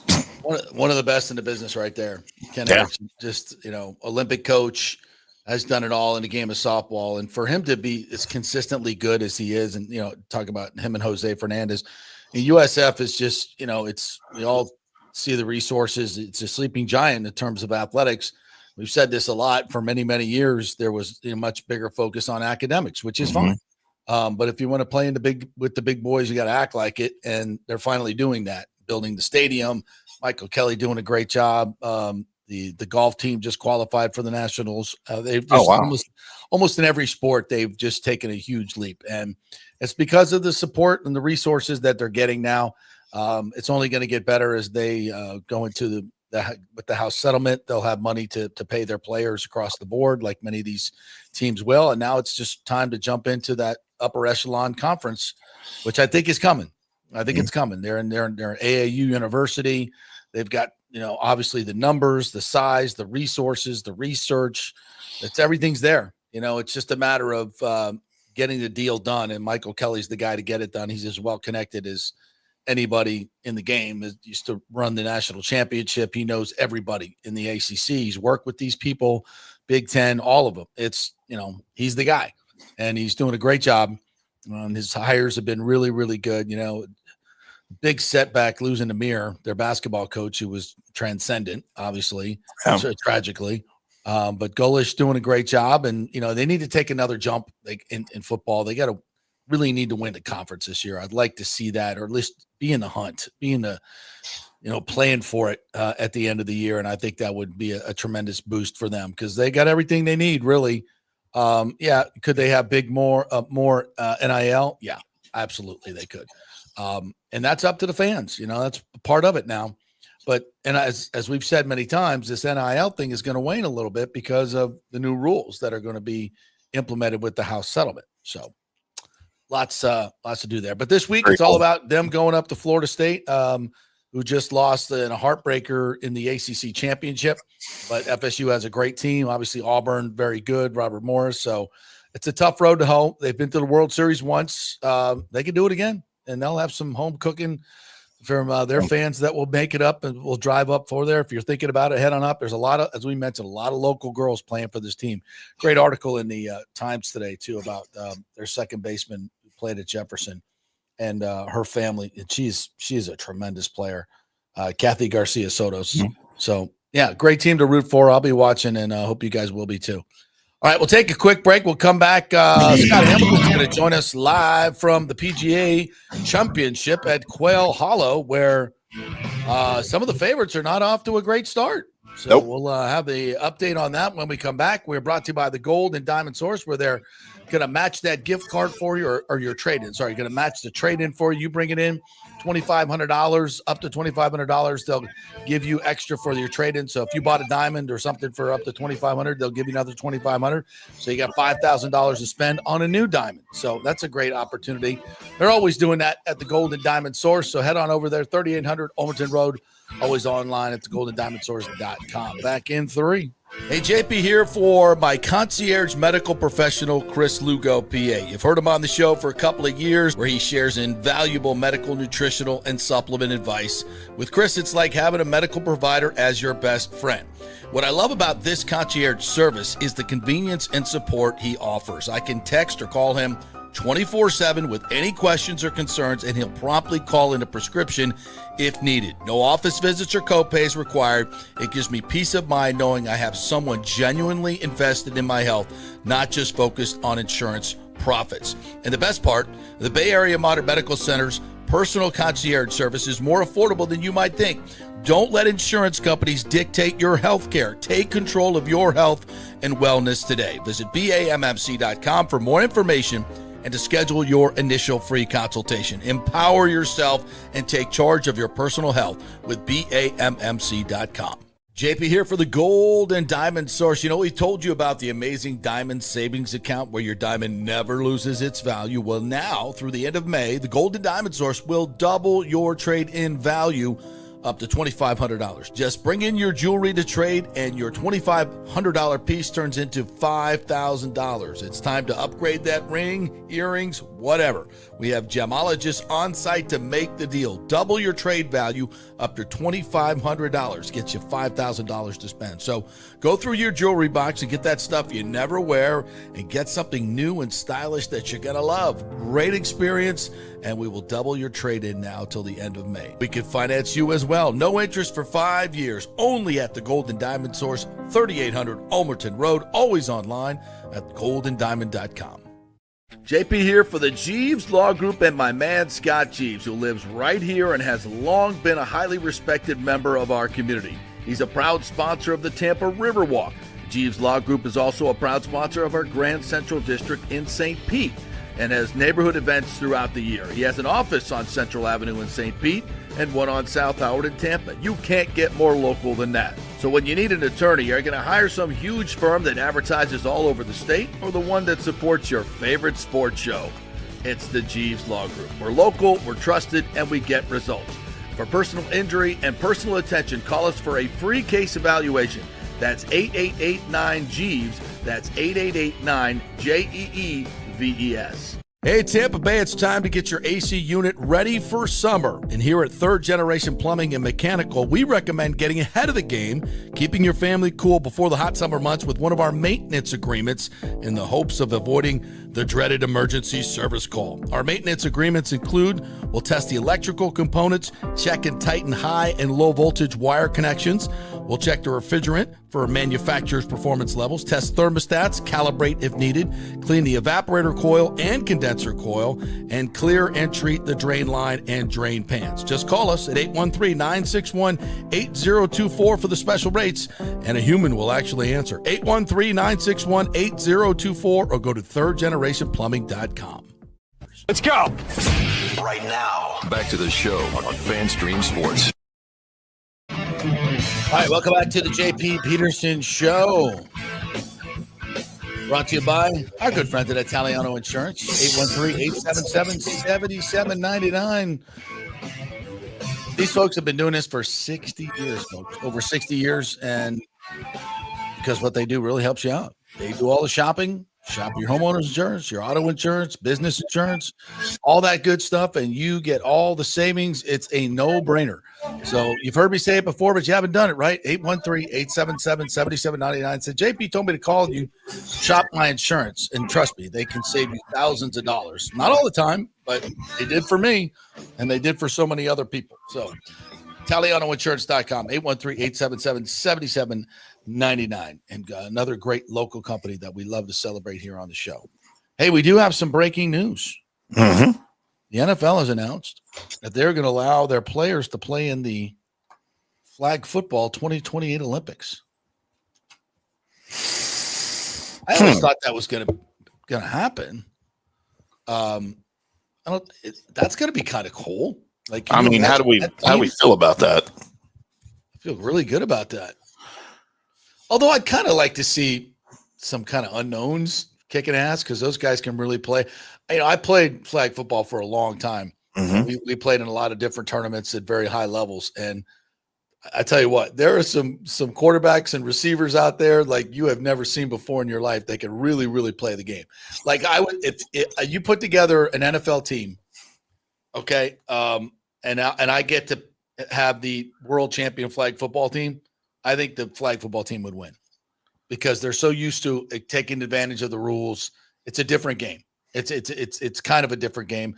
Now, you give the NFL players a couple weeks to practice together, and they'll beat them. But I mean, just like right off the rip, no, they're really, really good. They're incredible athletes. A lot of them are ex-college players, obviously, and but they really, really know the game. But that being said, I mean, talk about star power. I mean, let's start putting that team together.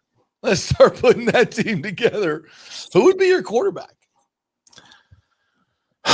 Brady comes out of retirement. No. Because running's part of it. Ain't no doubt about that. But it's a passing game, obviously.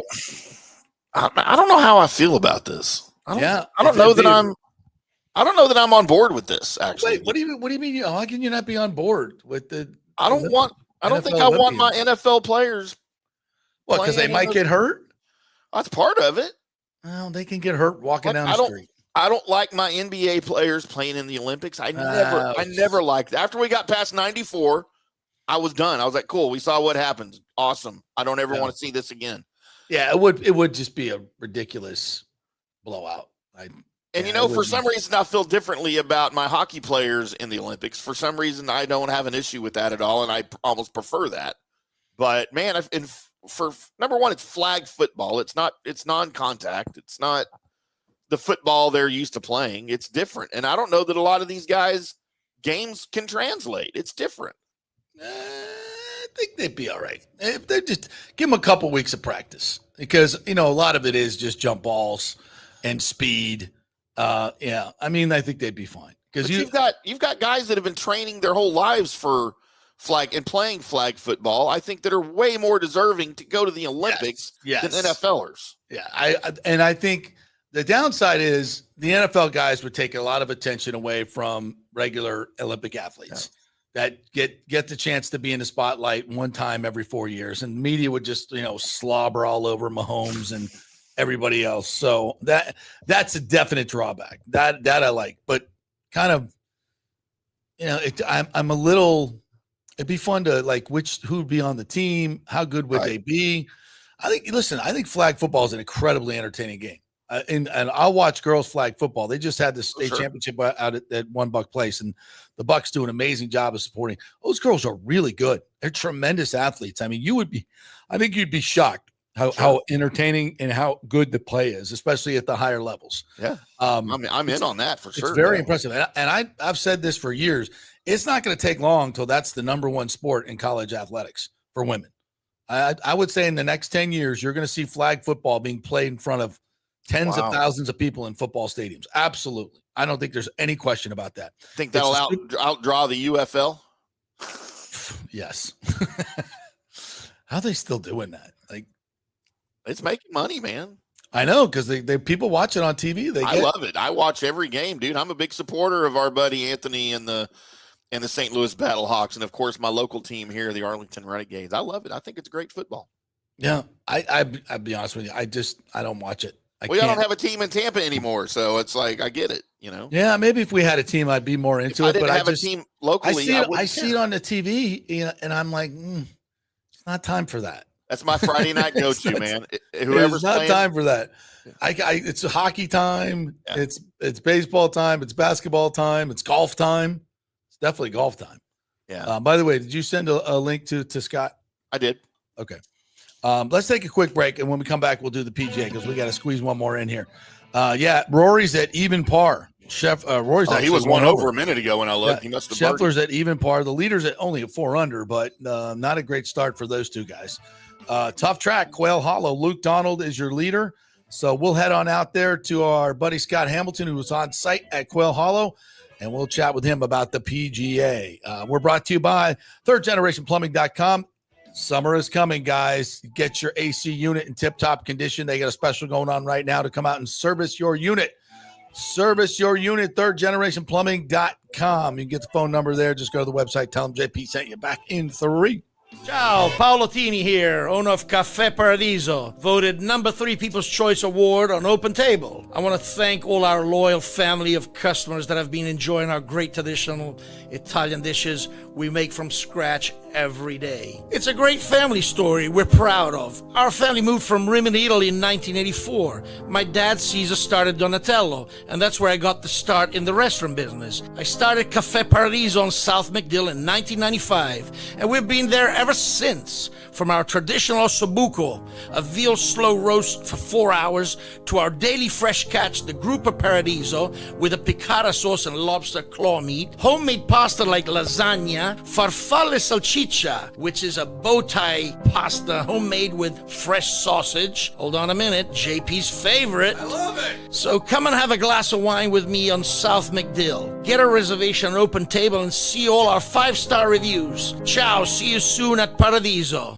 Going through a medical emergency without health care insurance can cause you to go into crippling debt. In most scenarios, people are forced to either break into their retirement funds or worse, they're forced to file for bankruptcy. The sad truth is that health care insurance is crucial in today's day and age. Look, I get it. Many of you think you're never going to get sick and health insurance is really expensive. Well, we can help you out with that. Depending on your income, we can find great plans and huge discounts. God forbid you get cancer, a car accident. It could literally ruin you financially for life. So make the call and find out. Even though the open enrollment period is over, you may have some qualifying life events that can help you get covered right away. It can be very complicated, a very intimidating process, but we can help. Go to our website and check out all the 5-star reviews about our helpful agents. Go to don'tgouncovered.com or call 800-669-1505. That's 800-669-1505. JP here for Riveters, the official sports bar and grill of the JP Peterson Show. We're located just south of Ray J and Steinbrenner Field, so it's a great pre- and post-game spot, and the happy hour is amazing. Monday through Friday, 3 to 7. Check out these specials.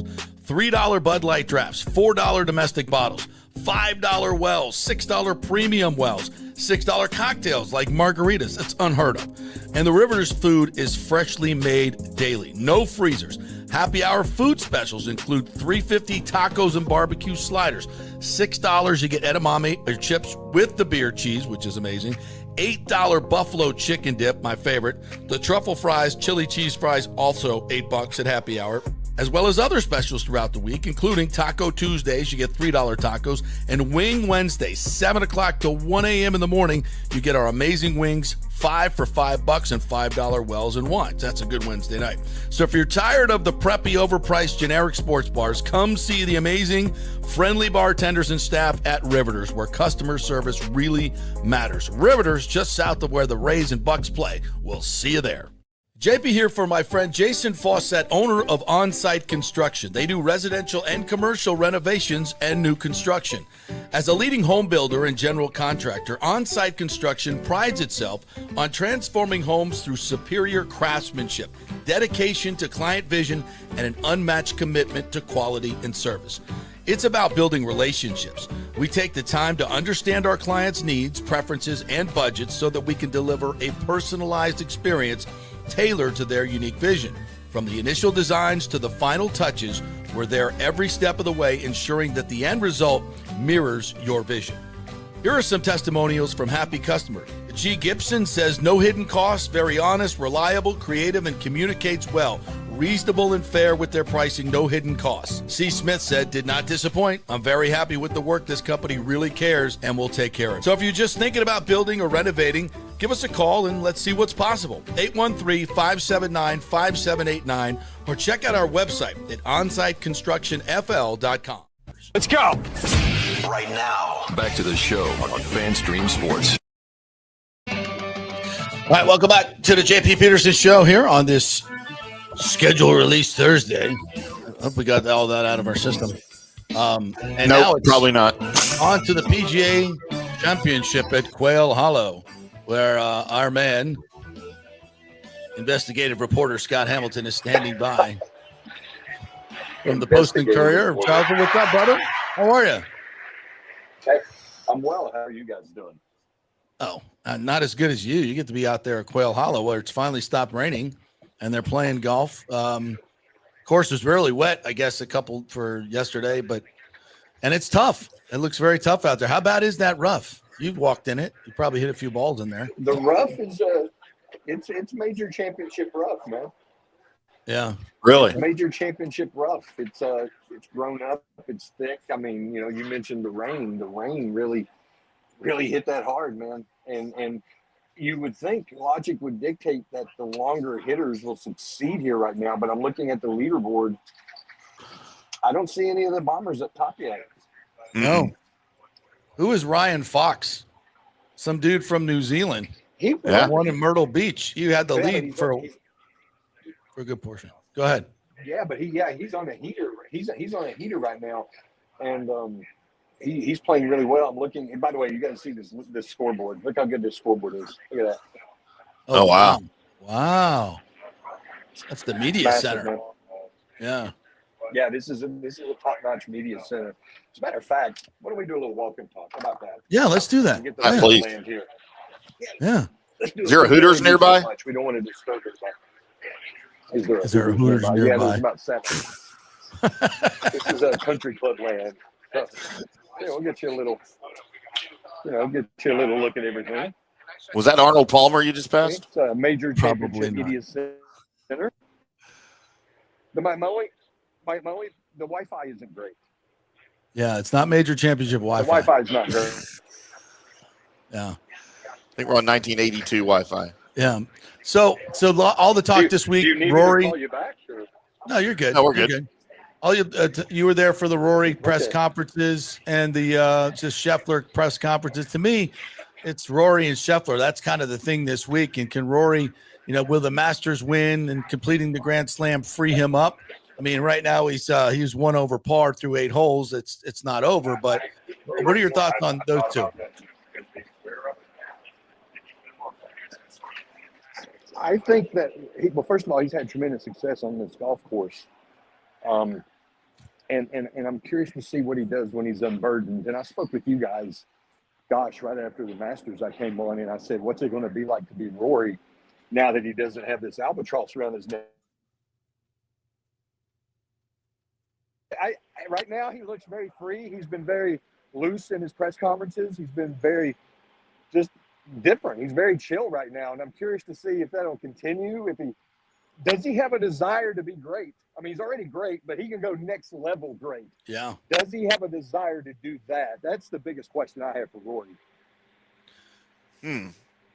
That's interesting because, many of the major champions have always talked about this. Once you get a family and once you have kids, practicing 15 hours a day is not what it used to be, right? And he's in that situation now. It happened to Tiger. It happens to a lot of these guys. It's happening to Scotty Scheffler right now, yeah. As we speak. So, and I think it's a great question. Do they have? You have all the money in the world. You have all the notoriety. Now you have the Grand Slam. Do you have that Tiger drive to go to the next level? Do you think he has it? I don't know. I really don't know. I think it depends on how much he loves golf. Does he love golf? Did he lose his love of golf while he was chasing that career Grand Slam? And then once he accomplished it, is it my work is done? Or does he say, you know what? I did it. There's no pressure now. I can just play golf because I love it. And then he reaps the rewards. I think that'll be the biggest thing that we learn about Rory. How much does he actually love the game of golf? I mean, he's only 35 years old. Right. The dude is young. He has 10 more prime years ahead of him, maybe more. I mean, it's different now. Right. How much does he love golf, and what is he willing to do? I mean, what do you chase next, guys? What do you chase next? The career Grand Slam is a unicorn. An in-season Grand Slam. The in-season Grand Slam, yeah. There it is. That's the only. And it's never been done in the modern era. Only been done one time. You had the Tiger Slam, which was really, I kind of count it. Yeah, I do too. Absolutely. Does he go after that? I don't know. Well, if he's ever going to do it, this is the year, right? He's got the Masters. He's won 4 times at Quail Hollow.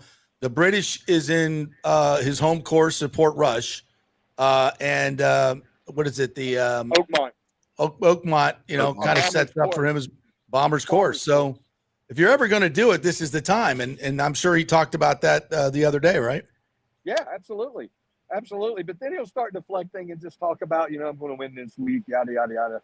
The usual spiel. So he doesn't look great right now. But yeah. I'll repeat this saying, and I've said it on your program before, JP. You can't win it on Thursday, but you can lose it. So as long as he keeps his head above water today, I think he'll be in pretty good position. Any other long shots you like there? Go ahead, Timmy. Yeah, I just saw as I'm staring at the leaderboard here, I've got the odds to win turned on. Luke Donald, who's co-leader at 4 under alongside Alex Noren, Ryan Fox, and Steven Yeager. I just saw his odds go from plus 40,000 to win to plus 30,000 to win. Wow. Thursday. Yeah, I don't care. Put some money on it. Put $10 on it. Yeah. I don't think Luke's going to win. That's a quarter of a tank of gas. I'm not going to do that. Man, what do you drive? A Volkswagen Bug or something? I do drive a Volkswagen. I drive a Volkswagen Jetta. There you go. Oh, I'm sorry. My apologies. We need to pay this guy more money. Yeah, we do. Maybe some money would be good, but that's all Yeah, right. that'd be something. Checks in the mail. Drive a Volkswagen. I do. I drive a Jetta. I get 50 miles a gallon, brother. That's nice. That's nice. Is that one of them diesel? Them diesel Jettas? No, but here's the funny part. I've had it up to 133 miles an hour. I mean, it'll get after it. It's all I need. Yeah, I've heard your excursions of driving and driving distracted. We don't need to get into that on the air here for sure. Matty Fitzpatrick's at 3 under par, the guy that has absolutely fallen off the globe. Through 11. Through 11 today. Any chance that he somehow finds the magic again? Sure, why not? I mean, he's shown he's got the goods. He's got the shots in his toolbox. It's just a matter of dusting them off and exhibiting them. Look, I wrote a column today about a guy I think has as much a chance as anybody. And Timmy, if you can look it up, Andrew Novak. Yeah. He's on a heater, man. And I've got my column up today on postingcourier.com about him. He got his first win a couple weeks ago in New Orleans. He's 1 under through 9. He's 1 under through 9. It's only a second major, dude. Yeah. It's only a second major. Wow. He finished T3 in San Antonio. He lost to Justin Thomas in the playoff at Harbortown. He won the next week in a team event with Ben Griffin in New Orleans. Then he finished T17 at the Truist, the signature event. He's on a heater, man. He, honest to God, thinks he's going to make the Ryder Cup, and he's playing. He happens to be playing with Keegan Bradley. Yeah. So it's like a concourse audition for him. He's never played this course, but the dude is so confident, and he has all the shots. I'm telling you, if you're Jimmy, there you go. Put you a quarter on that guy. All right. I like that. So what are his odds? What are his odds right now? His odds right now are plus 12,000 to win. Woo! I'm gonna go get me some of that. Get you a little bit Absolutely. of that, bro. Hey, Yeah, what we about? thought he would be the kind of guy. Johnny and I talked about him on From the Rough at length after the Zurich Classic.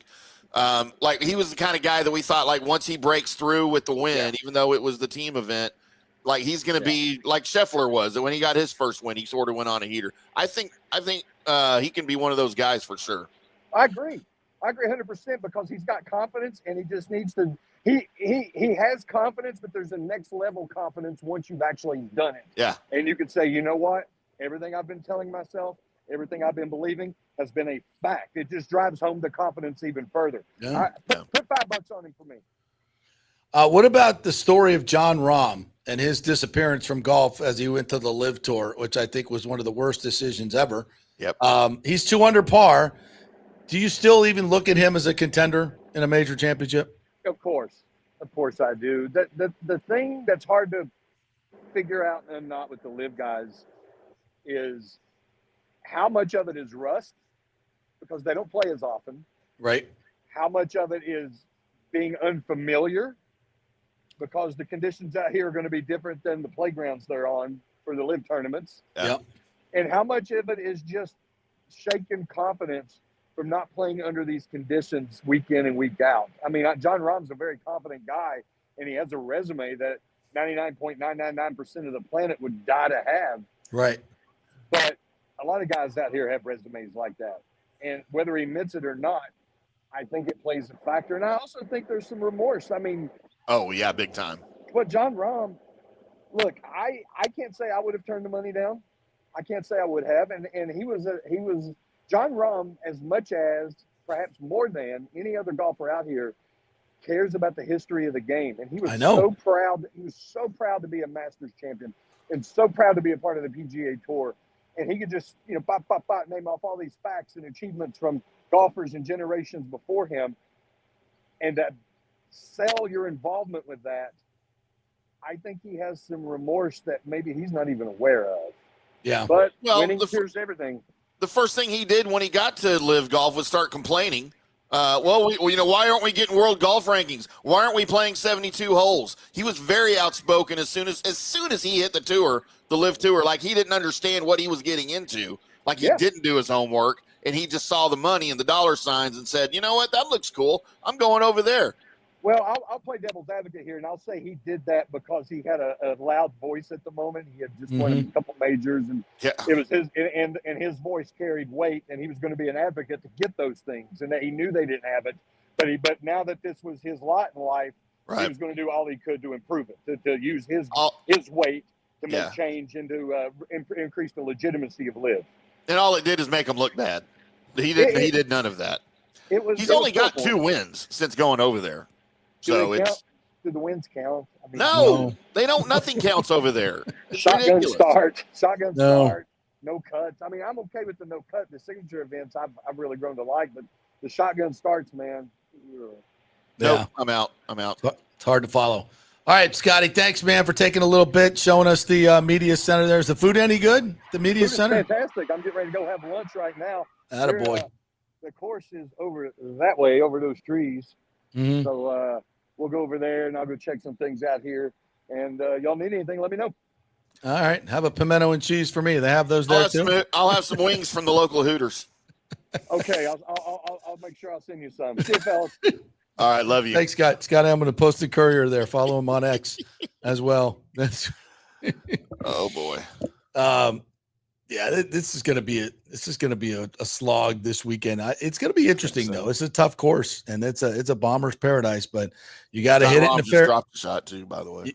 You got to hit it in the freaking fairway. That's interesting. You don't see any bombers up top right now, because the thing is, it's great to hit the ball long, but these guys have become so good with the long irons. Even if you're kind of a short hitter, just hit it. You got to hit it in the fairway. Driving it long is great, but you got to drive it well. You have to be in play, or you're going to struggle for. And Scotty's moved to plus 360 to win. He's T21 at even through 10. Anytime Scotty Scheffler's in the plus money, You might want to think about that, even at plus 360. I don't know what he started at, but I know he was in the negative with the live odds. Yeah. And That's where's I'm still searching for Ricky Fowler's +2. McElroy's now +2 as well. Yeah, Shane Lowry +1 through 14 now. Jason Day +1 through 13. So yeah, a lot of the big names not far down the leaderboard. I mean, it's still early, but you don't like that Xander Schauffele and Rory McIlroy are +2 through 10. They're playing together. Yeah. So they don't want. There's a lot of nobodies up at the top, but I don't think that'll last for long. Luke Donald's at 400. Alex Noren now at 500 par through 15. Yeah, takes the lead. Yeah, and Luke Donald is +35,000. Yeah, I like that. It went from 40 to 30. Now it's at 35. Like just since we had Scott on, it's moved that much. Jiminy Christmas! Get your Hard Rock app out, folks, and start laying the wood. Absolutely, on some of those. You got Johnny's card still available to you? You can still use some of those odds. I can if you give me like 1 second here. Yeah, Let me run and get it. See how those guys are doing. I mean, it's so early. A lot of them haven't even teed off yet. Oh, for sure. PGA Championship. He likes Sam Burns. Sam Burns is at 200 par +7,500 at this point. Somebody asked about Alex Noren's odds +4,500. Yep. Alex Noren. Yeah. There you go. Odds for you. I don't think JT's teed off yet. Any or Aberg or Henley, unless they're way down the leaderboard. Justin Thomas, 12:14 tee time. Mm-hmm. Oberg, 12:25 tee time. Speaking of live golf, Brooks Koepka, 5 over par. Good. Russell Henley will tee off at almost 1 o'clock Eastern. Mm-hmm. And you mentioned Sam Burns, right? You saw him already. Yeah, -2. Is it 2 under through 8 at T12 right now? Man, that'd be our great. ham sandwich for the week at 120. Yeah, that's incredible. Is that equal to 120 to 1? That's 12,000, right? Yeah. Plus 12,000. Yep. His odds have changed dramatically. George Spieth will tee off at 12:25 Eastern. Davis is on the field already. I saw him. He's at +3 through 13. Daniel Berger is Johnny's top 20. Has to tee off. He'll tee off at 12:58, and then Cam Young will tee off at 12:20. So there you go. All right. B says, "How about Duffy Waldorf?" Duffy Waldorf might win this thing. B. He's Duffying his Waldorf. Don't we all? Rick says Tyreek would kill in flag football. However, you can't have him fathering kids all over the world. It's in L.A. Don't worry. Yeah, he's probably already got kids there. He's already. I think how many tickets they could sell just to the family. Oh, Jesus. He said Brady comes out of retirement. First tutties to Gronk. I don't think Gronk will be a great flag football player. Maybe he would. Are they call roughing the passer penalties in flag football? No, they don't need to. Thank God. We never mentioned this. Hunter Mahan's quote. I guess I would say Quail Hollow was like a Kardashian. It's very modern, beautiful, and well kept, but it lacks a soul or character. Oh, yeah. I like some of those Kardashians. But he's right. I think Chloe's my Kardashian. I think that's Chloe. The one I like. I think so. What's about Zara Kendall? I think there's a Jenner. Kendall's a Jenner. Oh, it's a Jenner. She's the young one that was hot already at like 17, 18. Yeah. All right. What else did we miss? Oh, the Rays lost last night in another snooze fest to the Blue Jays. Very, very unremarkable. I think they might get Josh Lowe back this weekend, though, as they go to Miami. So what's Miami doing? They're not doing anything, right? I don't follow the National League too much. Marlins are terrible. All right, do we need another break? Or are we good? Yeah, let's do a break. All right, one more break. When we come back, a couple thoughts on the new Lightning TV deal. We'll tell you about that, and we'll do a little bit of race talk too. We haven't done any of that today, so we'll hit that as well when we come back. Stay with us. Hey, are you tired and broke from going to those overpriced sports bars with $18 martinis and $20 burgers?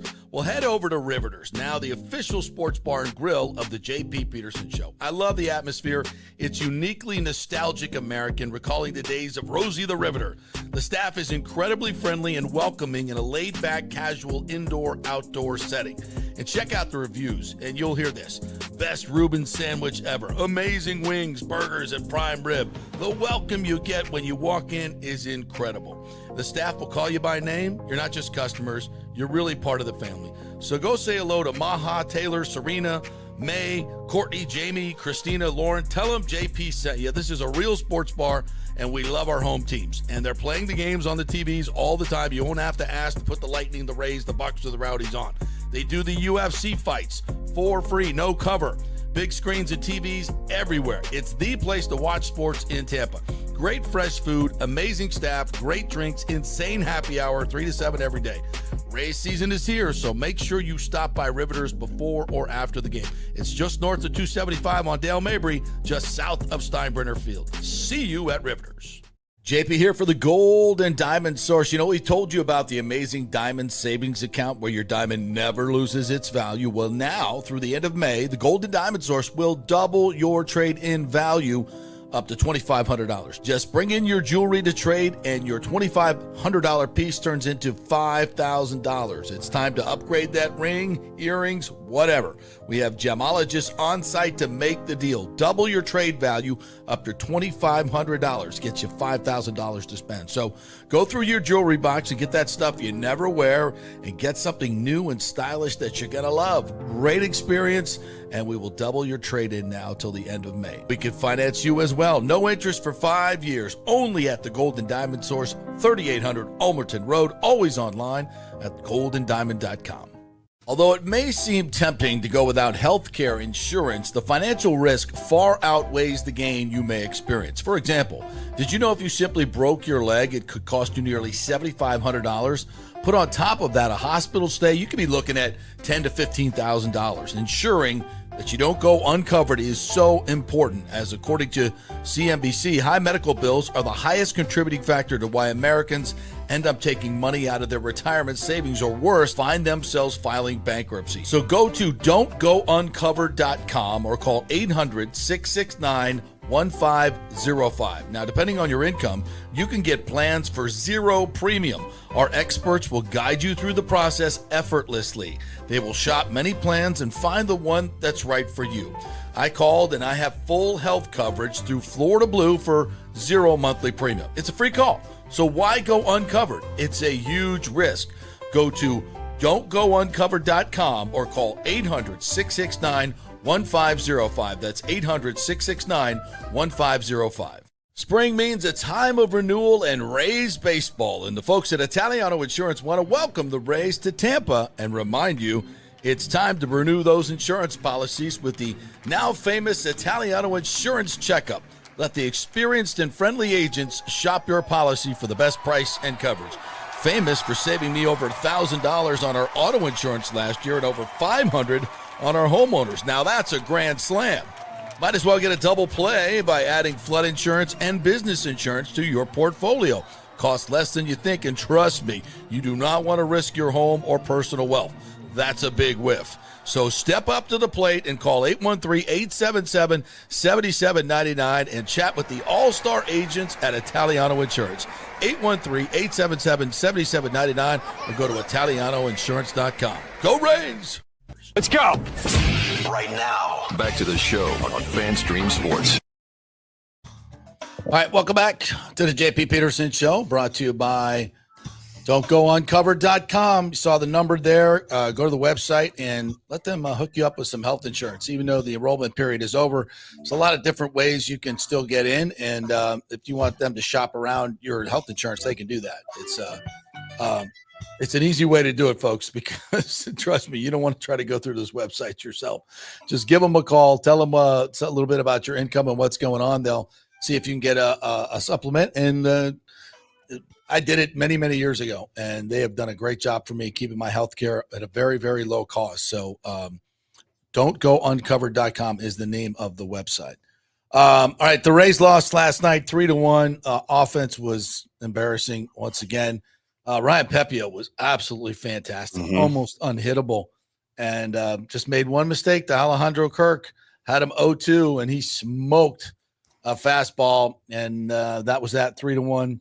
And once again, that slumbering offense just couldn't get anything going. The Lightning made a big announcement yesterday. By the way, the Rays are now 6-15 against the American League. 6-15. Yeah. Wow. That's no bueno. No bueno. By the way, how does this happen in Major League Baseball? Yandy Diaz passport was not up to date, and he couldn't make the road trip. Somebody's in trouble. Like, how is that? I mean, what are we doing? Are the players in charge of that, or do they got a secretary in the building that does that? A traveling secretary that takes care of all that stuff. Somebody's fired.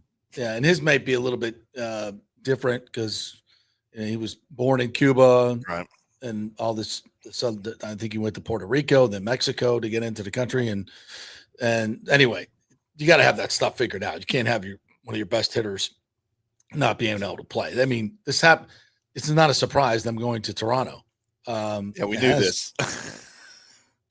That's an organizational thing, and that's a lot about this organization that lacks a lot of organization. It's just not very good. But back to one that is the Tampa Bay Lightning. So they're so-called leaving FanDuel, which is the talent's going to be the same. It's going to be Randolph and Engblom and Gabby and Paul Kennedy and Dave Andrechuk and Bobby the Chief Taylor. The whole crew is going to stay together. They're just moving it over to the Spot, and it's the same production team, by the way, Diamond Production. So you're going to be able to see it better over the air on a channel 66 called The Spot in Tampa. It's affiliated with Scripps Howard, which owns channel 28. So it's my understanding that you're going to be able to see 100% of the games for free over the air. Now, does that mean? So it means, I think it means if you have a cable system, they have these must carry local stations, and this is going to be one of those stations. So if you have Spectrum or Frontier or YouTube streaming with local channels, you should be able to get this channel 66, The Spot. So I think it's going to make it wildly more accessible for fans, which is great because there've been, a lot of people haven't been able to watch the games for a long time. And I think this is great. It's a great move by the Lightning. And they're also going to, the Panthers did this. The Knights did this. There's a bunch of teams that did it. It's worked out really well for them. And it gives them another revenue stream. And this is an ever-changing thing right now. The old regional sports networks were very stable and gave these teams a lot of money, but that whole dynamic has changed with streaming. Mm-hmm. So now teams are trying to figure out how best to reach their fan base. And a lot of them have been, during this transition, have lost a lot of fans, and I mean big-time fans that I know, they've lost the ability to watch games. So this should really end all that. And that's everywhere too. That's not just in Tampa Bay. That's right. Every Major League Baseball team and NHL team, or other than really everybody except for the NFL, right? Are dealing with this everywhere. Right. So Steve Griggs, Lightning CEO, said we're all about our fans and we want to continue to grow our fan base. And we thought this was the best way to do it. Having all these elements in place, we really can't get to 100% of our fans in a manner we think will be done in a world-class way with our friends at Scripps Sports. So it should be kind of, I wouldn't even say seamless, this is going to be way better. He said, as the regional sports network world has changed over time, we talked to Scripps about where do we take viewership moving forward for our fans and what was more important for us in an organization and how we are getting from Lightning fans to watch hockey games. So it should be much more easy for fans to watch. So that's good. Nice. You guys deserve that for sure. Spot Tampa will take over the current channel 66 WXPX signal, which is a full power primary channel over the air reach that equals that of the Scripps locally owned ABC affiliate WFTS TV. So turning any TV to analog mode and attaching a $30 antenna will allow fans to watch games. So you got that. And I'm pretty sure that it will be on all the local cables as well. I'm not positive on that, but I think it will be available. It should be. It's just a local channel. Yeah, it's not no network affiliation. You don't have to negotiate with anybody. You just plug it in. Yeah. So, and then if you want to do the app thing, you can do that as well. So they will have a streaming app that you can use probably around $20 a month if you're just want to go just add that to some of your other apps, which is always a good way to go too. So, all right, that'll do it for us today. Thanks to Ken Eriksen for joining us today, Scott Hamilton for the PGA Championship. We will be back tomorrow with more fun and frivolity. Go Rays. We'll see you there 3:00 today, by the way. We'll see you tomorrow.